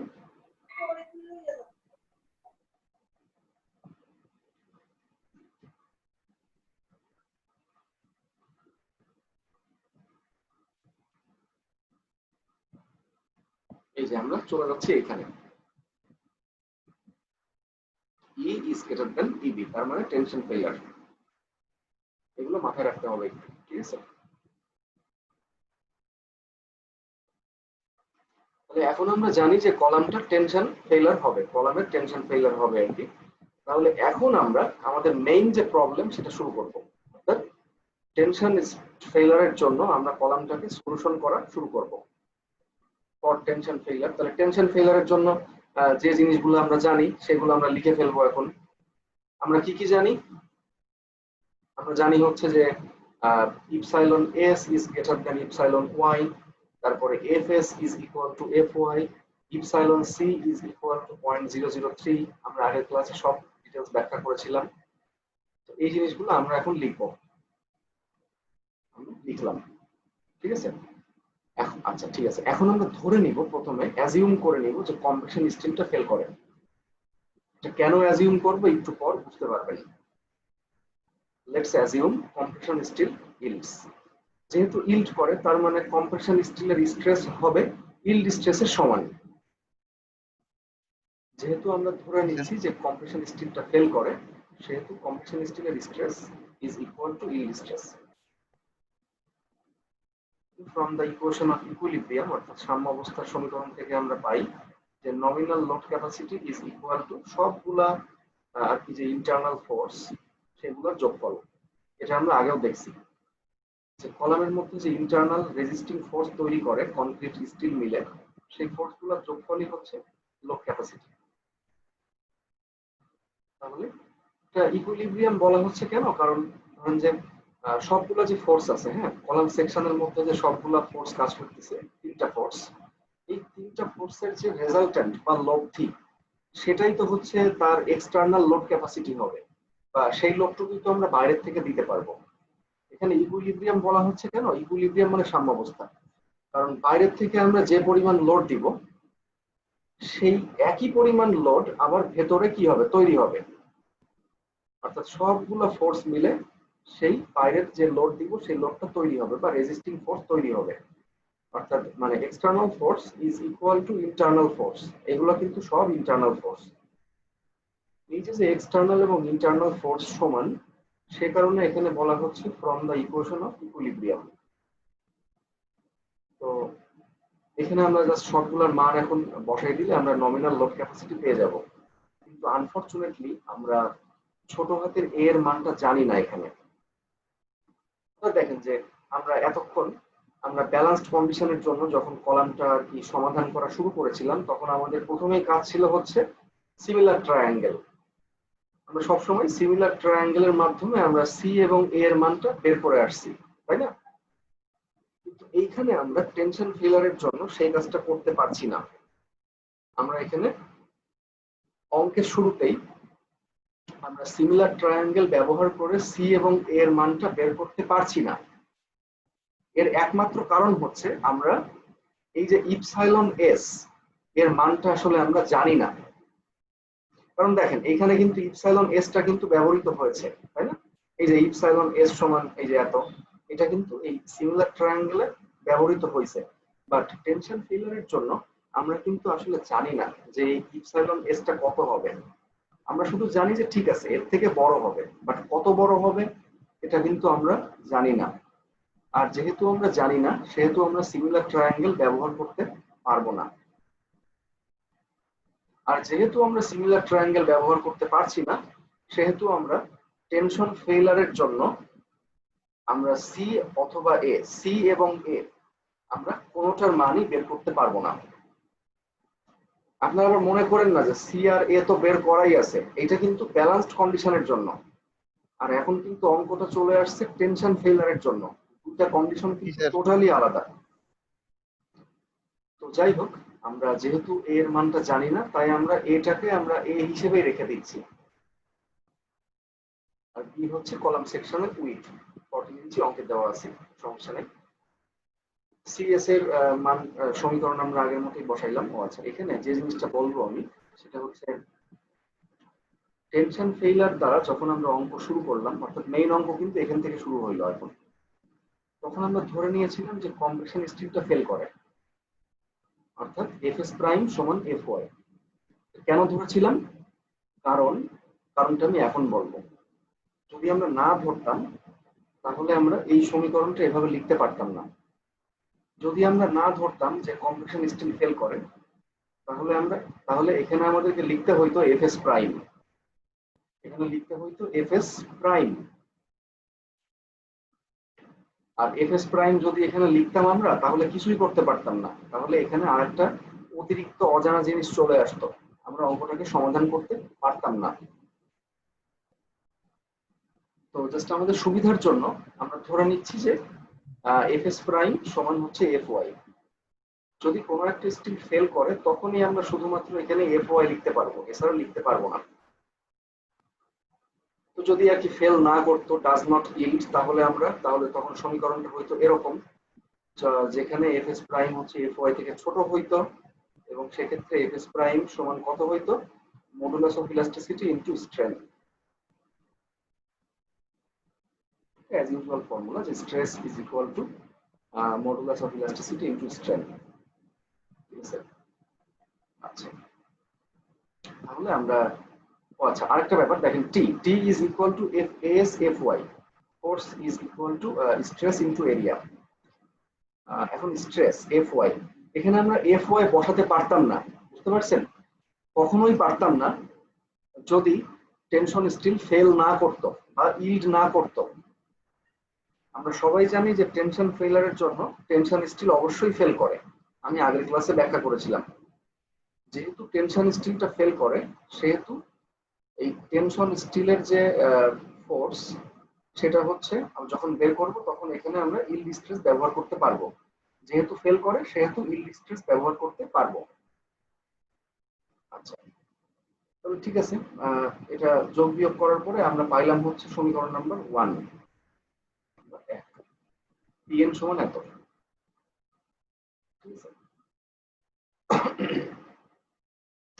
এখন আমাদের কাজ হচ্ছে আমরা pn এর জন্য আরেকটা সমীকরণ তৈরি করব, ঠিক এরকম। অর্থাৎ এখান থেকে কি মানে কেউ pn বের করতে পারবেন? দেখেন তো, অঙ্কে কিন্তু pn বের করতে বলা হয়েছে, এখান থেকে কেউ pn বের করতে পারবেন? না স্যার, আমাদের এটা আননোন এখানে। এ কিন্তু এখানে আননোন, এর মানটা বের করতে হবে, অর্থাৎ স্ট্রেস ব্লকের ডেপথ এটা বের করতে হবে। আর বের করার জন্য আরেকটা সমীকরণ লাগবে, কারণ এখানে আননোন আছে দুইটা, একটা হচ্ছে pn, একটা হচ্ছে a। তার মানে একটা সমীকরণ দিয়ে কাজ হবে না, এখানে আরেকটা সমীকরণ অবশ্যই লাগবে। তো আরেকটা সমীকরণ কোত্থেকে আসবে? মোমেন্টের মাধ্যমে আসবে। আমরা এখন টেনশন স্টিলের সাপেক্ষে মোমেন্ট নিব। আমি যেহেতু এগুলো আগেও ব্যাখ্যা করেছি, আমি আর এখন বলবো না, জাস্ট ফোর্স ইনটু ডিসটেন্স। আপনারা জাস্ট দেখে দেখে ডিসটেন্স গুলো বসাবেন, দ্যাটস ইট। এই ফর্মুলা কেউ মুখস্থ করবেন না, মুখস্থ করা মানেই কিন্তু ভুল হবে। জাস্ট ডায়াগ্রাম দেখে দেখে, মানে ফোর্স ডায়াগ্রাম দেখে দেখে আপনারা জাস্ট ডিসটেন্স গুলো বসাবেন। তাহলে এখানে এই দুইটা ফোর্সের মোমেন্ট আসলো, সিসি এবং সিএস। এবং যেহেতু আমরা টেনশন স্টিলের সাপেক্ষে মোমেন্ট নিয়েছি, সেহেতু এখানে ইসেন্ট্রিসিটি আসবে হচ্ছে ই প্রাইম। এবং দেখেন ই প্রাইমটাকে আমরা এইদিকে পাঠিয়ে দিলাম, তাহলে 1/e প্রাইম। জাস্ট এখানে আসলে কিছুই নাই, জাস্ট আমরা মানগুলো বসাইছি এবং মানে গুণ এবং যোগ বিয়োগ করেছি। এটার সঙ্গে এটা গুণ করেছি, এটার সঙ্গে এটা গুণ করেছি, এইটা মানে যোগ বিয়োগ করে এখানে লিখছি। ঠিক আছে, এটা এখান থেকে আসলে বোঝানোর কিছু নাই, শুধু বুঝতে হবে যে ই প্রাইমটা কিভাবে আসলো। আমরা টেনশন স্টিলের সাপেক্ষে মোমেন্ট নিচ্ছি। আমি বারবার বলতেছি, যদি কারোর মন চাই যে সে প্লাস্টিক সেন্ট্রয়েডের সাপেক্ষে মোমেন্ট নিবে, কোনো সমস্যা নাই, সে নিতে পারে। সেক্ষেত্রে কিন্তু ই প্রাইম আর আসবে না, সেক্ষেত্রে সরাসরি ই আসবে। যেহেতু আমরা টেনশন স্টিলের সাপেক্ষে নিচ্ছি, সেহেতু এখানে ই প্রাইম আসছে।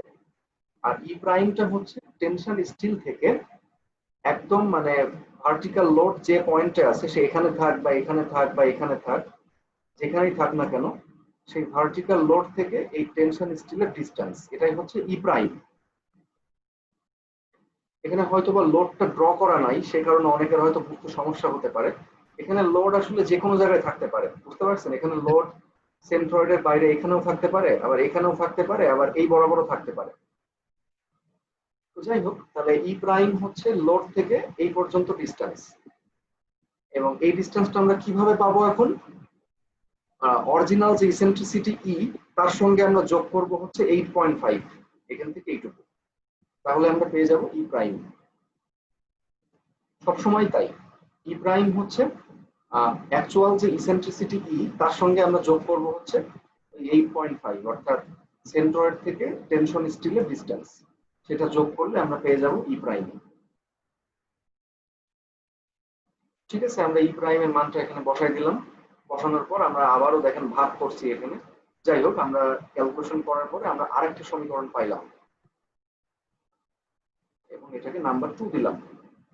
দেখেন এইখানেও সেম পিএন এবং এ। তাহলে এখন দুইটা ইকুয়েশন, নাম্বার 1 এবং নাম্বার 2, দুইটা ইকুয়েশন এবং দুইটা আননোন, পিএন এবং এ, ছোট হাতের এ। তাহলে এখন আমরা খুব সহজে সমাধান করতে পারবো। তো ঠিক আছে, তাহলে দেখেন নাম্বার 1 এ এবং নাম্বার 2 তে দুইটা ইকুয়েশনে বাম পক্ষে আছে হচ্ছে পিএন, লেফট হ্যান্ড সাইডে আছে পিএন। তাহলে আমরা ইজিলি বলতে পারি যে এইটা ইজ ইকুয়াল টু এইটা, অর্থাৎ দুইটা সমীকরণের রাইট হ্যান্ড সাইড পরস্পর সমান হবে, কারণ দুইটাই কিন্তু পিএন এর সমান। পিএন সমান এইটা, আবার পিএন সমান এইটা, তার মানে এই দুইটা সমান। এখান থেকে আমরা ক্যালকুলেশনের মাধ্যমে আমরা এ এর মান খুব সহজে বের করতে পারবো 7.1 ইঞ্চি, এবং এ এর মান বের করা হয়ে গেলে সি এর মানও আমরা বের করতে পারবো কত, 8.35 ইঞ্চি।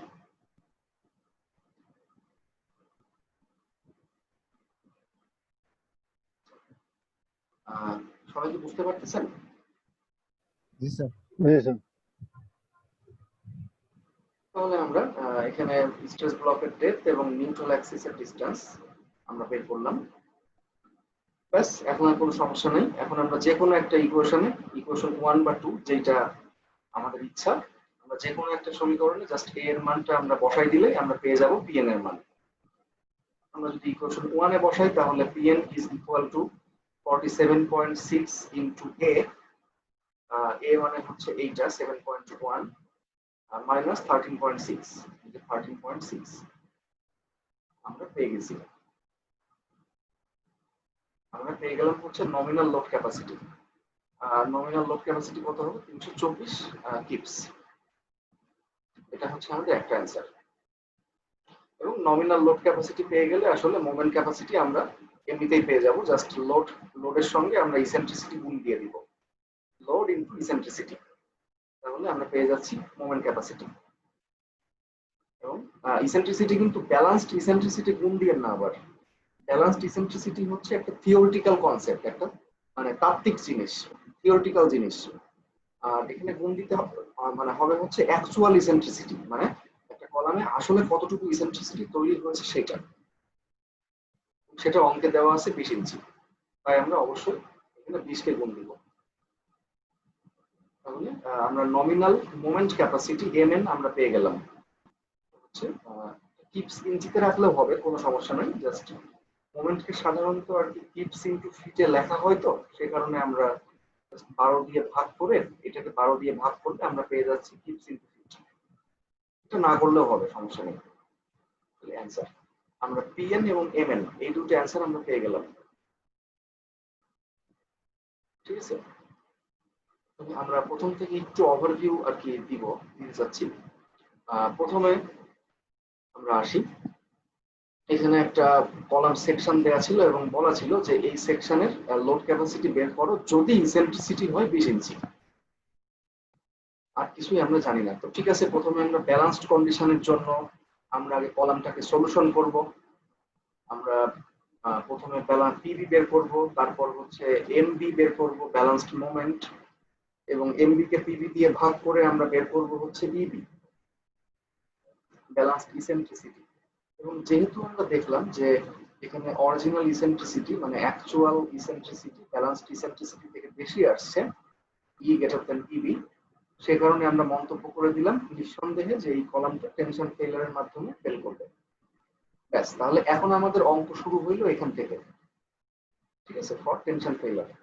টেনশন ফেইলারের জন্য যা যা জানতাম সেটা আগে আমরা লিখলাম। লেখার পর আমরা ধরে নিলাম যে কম্প্রেশন স্টিল ফেল করে। আমরা ধরে নিলেই তো আর হবে না, এটা আমরা পরবর্তীতে আবার দেখাই দিব প্রমাণ করে যে আসলেই কম্প্রেশন স্টিল ফেল করে কিনা, আমরা চেক করে দেখাই দিব। তো যাই হোক, আমরা ধরে নিলাম যে কম্প্রেশন স্টিল ফেল করে। তো ঠিক আছে, আমরা তাহলে এখানে জাস্ট সমীকরণগুলো লিখলাম। আমরা পিএন সমান এই তিনটা আর কি ফোর্সকে আমরা যোগ বিয়োগ করে যা পাই সেটাই হচ্ছে পিএন। তারপর আমরা টেনশন স্টিলের সাপেক্ষে মোমেন্ট নিলাম। আমরা মোমেন্টের আর কি মোমেন্টের জায়গাতে আমরা ফোর্স ইনটু ইসেন্ট্রিসিটি বসাইলাম। ইসেন্ট্রিসিটি হচ্ছে আর কি ই প্রাইম, কারণ আমরা টেনশন স্টিল সাপেক্ষে মোমেন্ট নিচ্ছি। যদি এখানে কেউ সেন্ট্রয়েডের সাপেক্ষে মোমেন্ট নেন কোনো সমস্যা নাই, সেক্ষেত্রে এখানে আর ই প্রাইম আসবে না, এখানে আসবে হচ্ছে ই, এবং ই এর মান হবে 20 ইঞ্চি। তাহলে আমরা একটা সমীকরণ পাইলাম হচ্ছে জাস্ট মানে ফোর্স গুলাকে যোগ বিয়োগ করে, আর আরেকটা সমীকরণ পাইলাম মোমেন্ট থেকে। এই দুইটা সমীকরণের মাধ্যমে আমরা খুব সহজে এ এর মানটা বের করে আনলাম এবং সি এর মানটা বের করে আনলাম। যেহেতু এ এর মান বের করা হয়ে গেছে, তাহলে আমরা কলামের নমিনাল লোড ক্যাপাসিটি আমরা এখন বের করে ফেললাম, এবং লোডকে ইসেন্ট্রিসিটি দিয়ে গুণ দিয়ে আমরা বের করে ফেললাম মোমেন্ট ক্যাপাসিটি। পিএন এবং এমএন এই দুটো জিনিস কিন্তু বের করা হয়ে গেল। তাহলে এখন বাকি থাকলো কি দেখেন, পিএন, তারপরে পিইউ, এমএন আর এমইউ, অর্থাৎ পিইউ আর এমইউ এই দুটো জিনিস বাকি থাকলো, আলটিমেট স্যার লোড আর আলটিমেট মোমেন্ট। আর আলটিমেট লোড বা মোমেন্ট বের করতে গেলে আমাদেরকে বের করতে হবে হচ্ছে ফাই। আমরা সবাই জানি ফাই বের করতে হবে, ঠিক আছে? তাহলে এখন আমাদের টার্গেট হচ্ছে ফাই বের করা। কিন্তু তারও আগে আমরা যে একটা আর কি আন্দাজে যে একটা জিনিস আমরা ধরে নিয়েছি অঙ্কের সুবিধার্থে, যে let's assume compression steel yields. এটা আসলে কোনো লজিক হলো না, শুধু ধরে নিলেই হবে না, এখন এটাকে প্রমাণ স্যার এর করতে উপর হবে। আমরা টেনশন ফেল কাটস, স্যার এখানে যদি টেনশন না হয় তাহলে কি অঙ্ক এখানে শেষ? কোশ্চেনটা বুঝলাম না, আবার বলেন।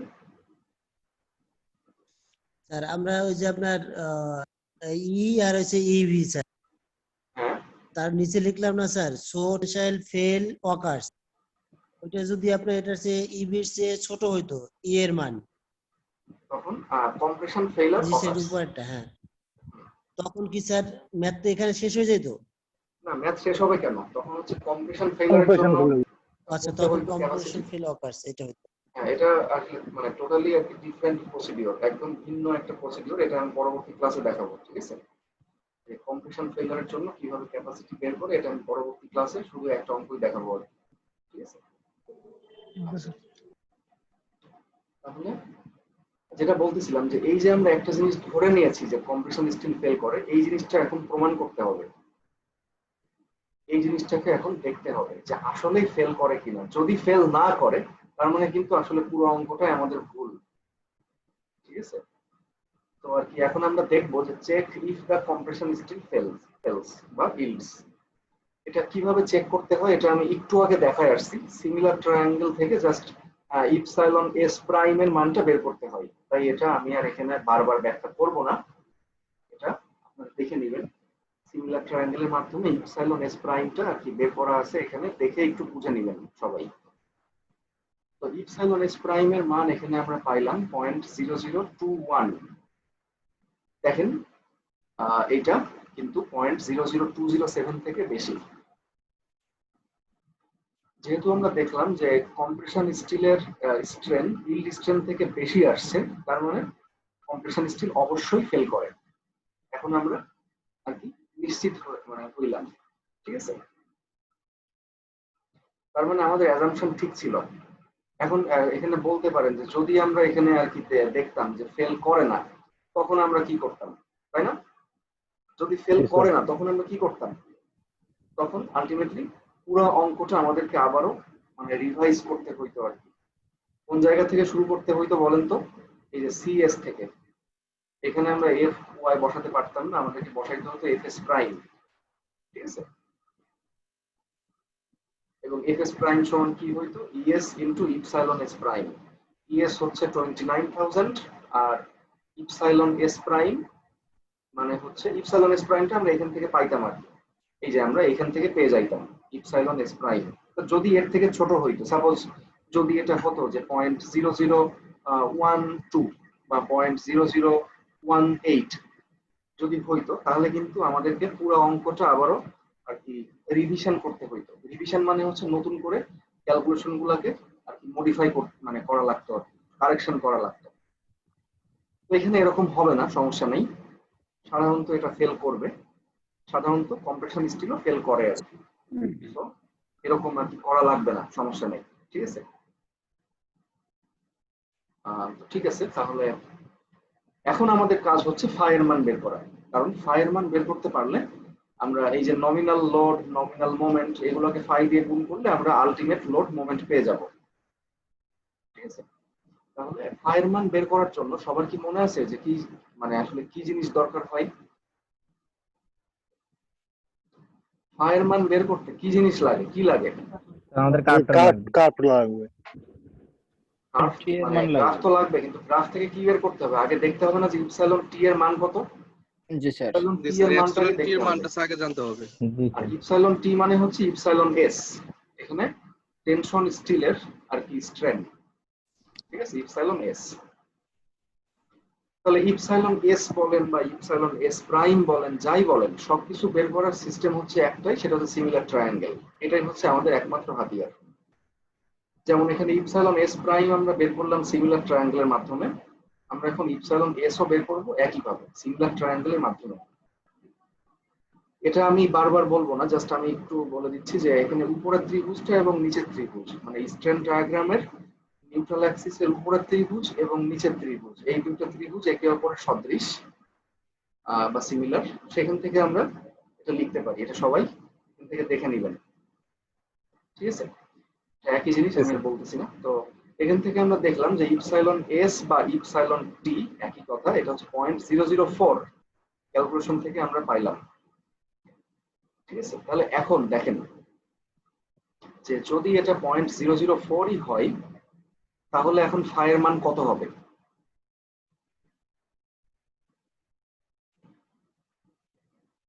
এখন ফায়ের মান হবে হচ্ছে, এটা ইন্টারপোলেশন করে বের করতে হবে, এটা লিনিয়ার ইন্টারপোলেশন করে বের করতে হবে। ঠিক আছে, এই কথাগুলো এখানে বলা আছে আর কি, যে যদি ফায়ের মান যদি ইপসাইলন ওয়াই এবং 0.005 এর মাঝামাঝি কোনো একটা মান হয়, 0.003 বা 004, তখন এটা ইন্টারপোলেশনের মাধ্যমে বের করতে হবে।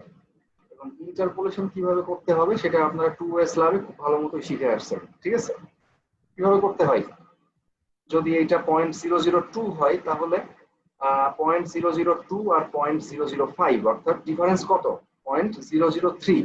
03। জি স্যার। তাহলে 0.003 ডিফারেন্সের জন্য ফাই এর ভ্যালুতে ডিফারেন্স হয় কত? 0.9 মাইনাস 0.65, যা হয় তাই। ঠিক আছে, জি স্যার। তাহলে একের জন্য ডিফারেন্স হয় কত? এবং 0.004, অর্থাৎ যদি এখান থেকে আমরা হিসাব করি তাহলে 0.001 হচ্ছে ডিফারেন্স। তাহলে 0.001 এর জন্য ডিফারেন্স হয় কত সেটা বের করবেন, এবং তারপরে হচ্ছে 0.9 থেকে ওই মানটা বাদ দিয়ে দিবেন, তাহলে আমরা পেয়ে যাব। এটা আমি আর বলবো না। ঠিক আছে, এটা ইন্টারপোলেশন আপনারা দেখে নেবেন, মানে পরে মানটাকে অবশ্যই মিলাই নেবেন, নিজে চেষ্টা করবেন, এবং এই ফায়ের মান এখানে আমি যেটা লিখে দিয়েছি এটা মিলাই নেবেন যে এটা আসে কিনা জি স্যার। ঠিকঠাক ভাবে।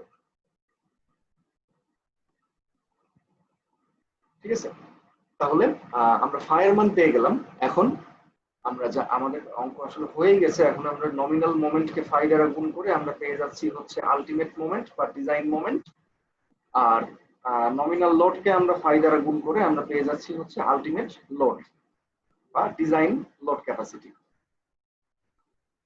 এবং এই দুটো হচ্ছে অ্যান্সার। এখন এই টোটাল যে কলামের ক্যাপাসিটি আমরা বের করলাম, এখানে আর কি কার কোথায় মানে সমস্যা আছে একটু বলেন আমাকে।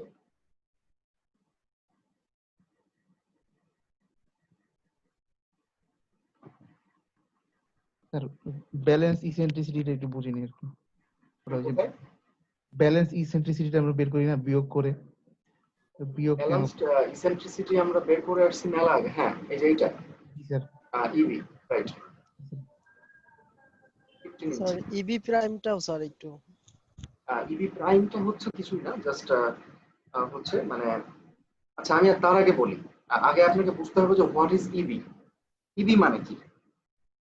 ইবি মানে হচ্ছে ব্যালেন্সড কন্ডিশনে কলামের একদম মানে সেন্টার থেকে লোডের ডিসটেন্স, তাই তো? কলাম সেকশনের সেন্টার থেকে বা সেন্ট্রয়েড থেকে লোডের ডিসটেন্স। আর ইবি প্রাইমটা হচ্ছে সেন্টার থেকে না, এটা হচ্ছে টেনশন স্টিল থেকে, টেনশন স্টিল থেকে লোডের ডিসটেন্স, এটাই হচ্ছে ইবি প্রাইম। যদি ফিগারের মাধ্যমে বলি তাহলে ইবিটা হচ্ছে এই যে প্লাস্টিক সেন্ট্রয়েড পিসি থেকে লোডের ডিসটেন্স, আর ইবি প্রাইমটা হচ্ছে এই টেনশন স্টিল থেকে লোডের ডিসটেন্স, লোড যেখানেই থাক না কেন। ঠিক আছে, তার মানে আমরা যেহেতু নিচের টেনশন স্ট্রেস থেকে মোমেন্ট কাউন্ট করছি, এই জন্য এইটুক ডিসটেন্সটা বাদ দিয়ে নিছি। হ্যাঁ হ্যাঁ অবশ্যই তাই, কারণ যেখান থেকে আমরা মোমেন্ট কাউন্ট করব আমাদের ইসেন্ট্রিসিটি সেই জায়গা থেকেই সেই পয়েন্ট থেকেই লিখতে হবে। এবং অ্যাট লাস্ট আমরা যে 23.5 বের করলাম এইটা তো আর আমাদের দরকার নাই, তাই না?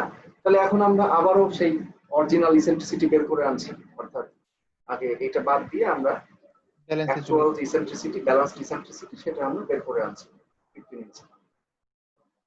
এখানে আমি আবারও বলি, যদি আপনারা বারবার বলার পরেও ভুল করেন, আশা করি কারোর ভুল হবে না এবার। যদি এখানে কেউ ঠিক আগের অঙ্কের মতো আর কি সেন্ট্রয়েডের সাপেক্ষে মোমেন্ট নেন, কোনো সমস্যা নাই, এটা হবে।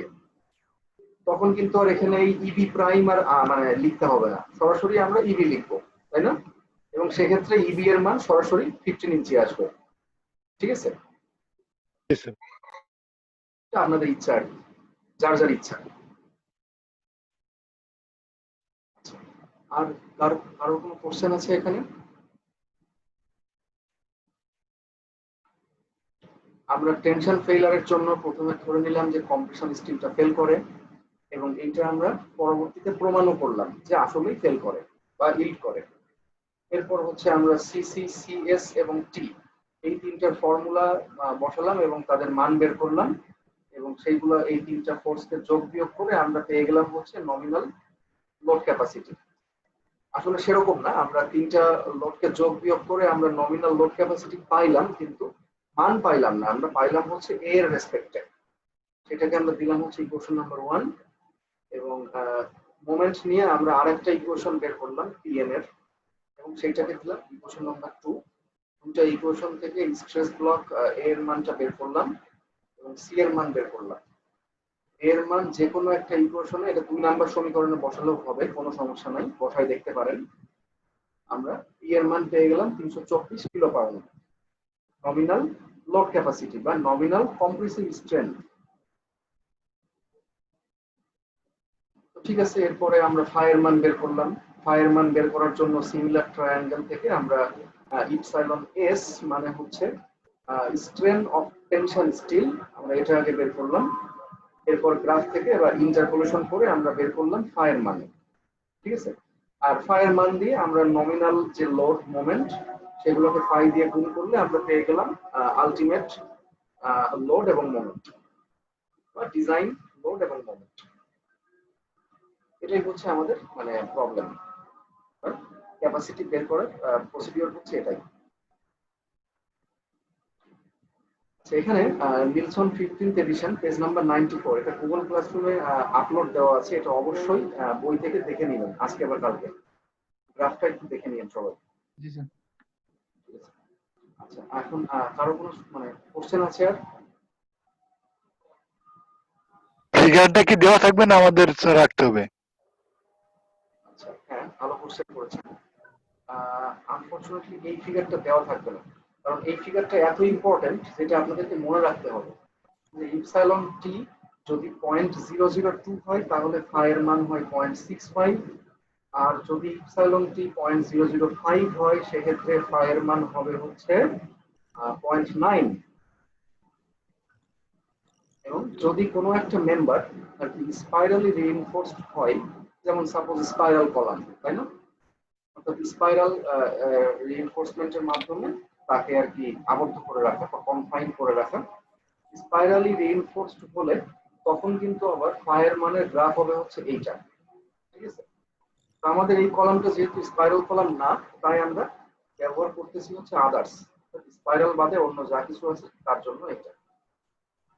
এটা একটু মনে রাখতে হবে আর কি, এটা দেওয়া থাকবে না।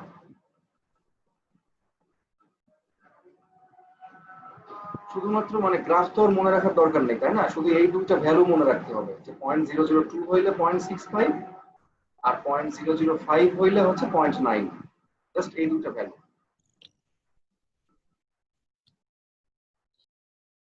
স্যার হ্যাঁ তাহলে যে 14th এডিশনের যে ইকুয়েশনটা আছে ওই ইকুয়েশনটা যদি আমি করি তাহলে তো স্যার আমার ওই যে ইন্টারপোলেশনটা করা লাগে না, মান সেমই আসে। হ্যাঁ, মান ওটা কি সেম স্যার আসলে কোনো সমস্যা নাই, মানে কোনো প্রবলেম নাই, আপনি করতে পারেন।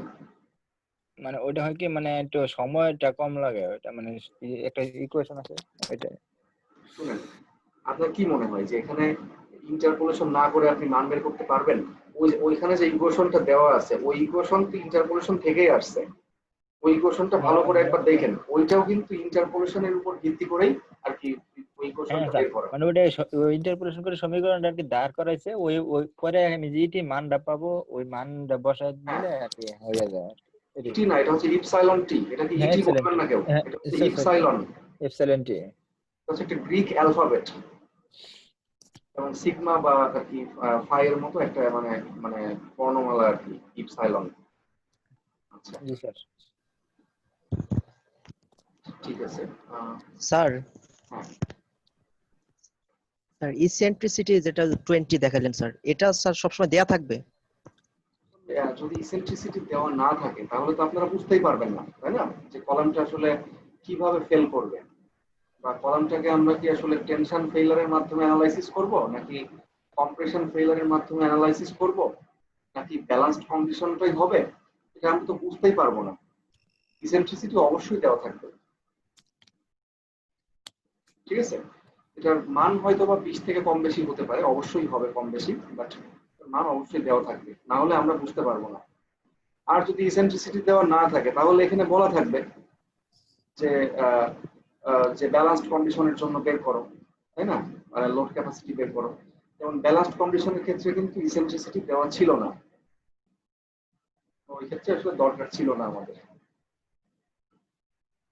মানে প্রথমে হচ্ছে একটা কলামকে আমরা ব্যালেন্সড কন্ডিশনের জন্য অ্যানালাইসিস করব, পুরো ইবি বের করব, এবং সেই ইবি কে ই এর সঙ্গে মেলাবো, যে ছোট না বড়, ই কি e greater than EB or e less than EB, এবং গ্রেটার দ্যান হইলে টেনশন ফেইলার, আর লেস দ্যান হইলে কম্প্রেশন ফেইলার, এবং তারপরে আমরা আর কি টেনশন বা কম্প্রেশন ফেইলার যেটা হয় আমাদের সেইটার জন্য আমরা আবার লোড ক্যাপাসিটি বের করব। কম্প্রেশন ফেইলার হইলে আসলে কিভাবে ক্যাপাসিটি বের করতে হয় এটা আমি আগামী ক্লাসে দেখাবো, এটা একটু ভিন্ন প্রসিডিউর, ঠিক আছে। পরবর্তী ক্লাসে আমরা স্যার এই ই প্রবলেমটাই আর দেখব। হচ্ছে ইবি, এই দুটা যদি সমান হয় তাহলে সেই ক্ষেত্রে স্যার কি হবে? সেক্ষেত্রে অবশ্যই ব্যালেন্সড ফেইলার হবে, সেক্ষেত্রে ব্যালেন্সড ফেইলার হবে। আচ্ছা অর্থাৎ যদি ই এবং ইবি সমান হয়, গুড কোশ্চেন, ভালো কোশ্চেন করেছেন, যদি সমান হয় তাহলে তখন কলামের লোড ক্যাপাসিটি কি হবে, এইটাই হবে লোড ক্যাপাসিটি, এই যে বিবি। মোমেন্ট ক্যাপাসিটি কি হবে, মোমেন্ট ক্যাপাসিটি এইটাই হবে মোমেন্ট ক্যাপাসিটি। অ্যাসাম্পশন করে দিয়েছি এগুলোই হবে। আচ্ছা, আমরা পরবর্তী ক্লাসে আমরা এই অঙ্কটাই দেখব, জাস্ট তখন টেনশনের জায়গায় কম্প্রেশন ফেইলার আসবে আর কি, ঠিক আছে। তো দেখবো আমরা, তো এই প্রবলেমটা সবাই একটু দেখবেন সবাই, হ্যাঁ, আমার লেকচার এখন আমি শেষ করে দিচ্ছি, এটা সবাই ওকে একটু দেখবেন। আর কোনো কোশ্চেন থাকলে আমাকে পরবর্তী ক্লাসে বা এখনো চাইলে কোশ্চেন করতে পারেন। কারণ কোনো কোশ্চেন আছে আর? স্যার কোশ্চেন স্যার আমরা ম্যাথ গুলা করতে হবে, দেন যদি আমাদের কোনো প্রবলেম হয় হয়তো পরের ক্লাসে স্যার আমরা আপনাকে ইনফর্ম করবো অবশ্যই। ঠিক আছে। আর এই প্রবলেম কিন্তু প্রত্যেকটা স্টেপ বাই স্টেপ বুঝতে হবে, কারণ পরীক্ষায় আমি গোটা মানে টোটাল প্রবলেমটা আমি দিব না, খুব সম্ভবত আমি দিতেও পারি, খুব সম্ভবত আমি টোটাল প্রবলেম দিব না, আমি ছোট ছোট অংশ বের করতে দিব আর কি, ঠিক আছে। ফলে পুরো প্রবলেমটা অবশ্যই ভালো মতো বুঝতে হবে, না হলে কিন্তু আসলে অ্যান্সার করতে পারবেন না। ঠিক আছে, তাহলে আর কি যদি কারোর কোনো কোশ্চেন না থাকে তাহলে আজকের ক্লাসটা আমি এখানেই শেষ করতে চাচ্ছি।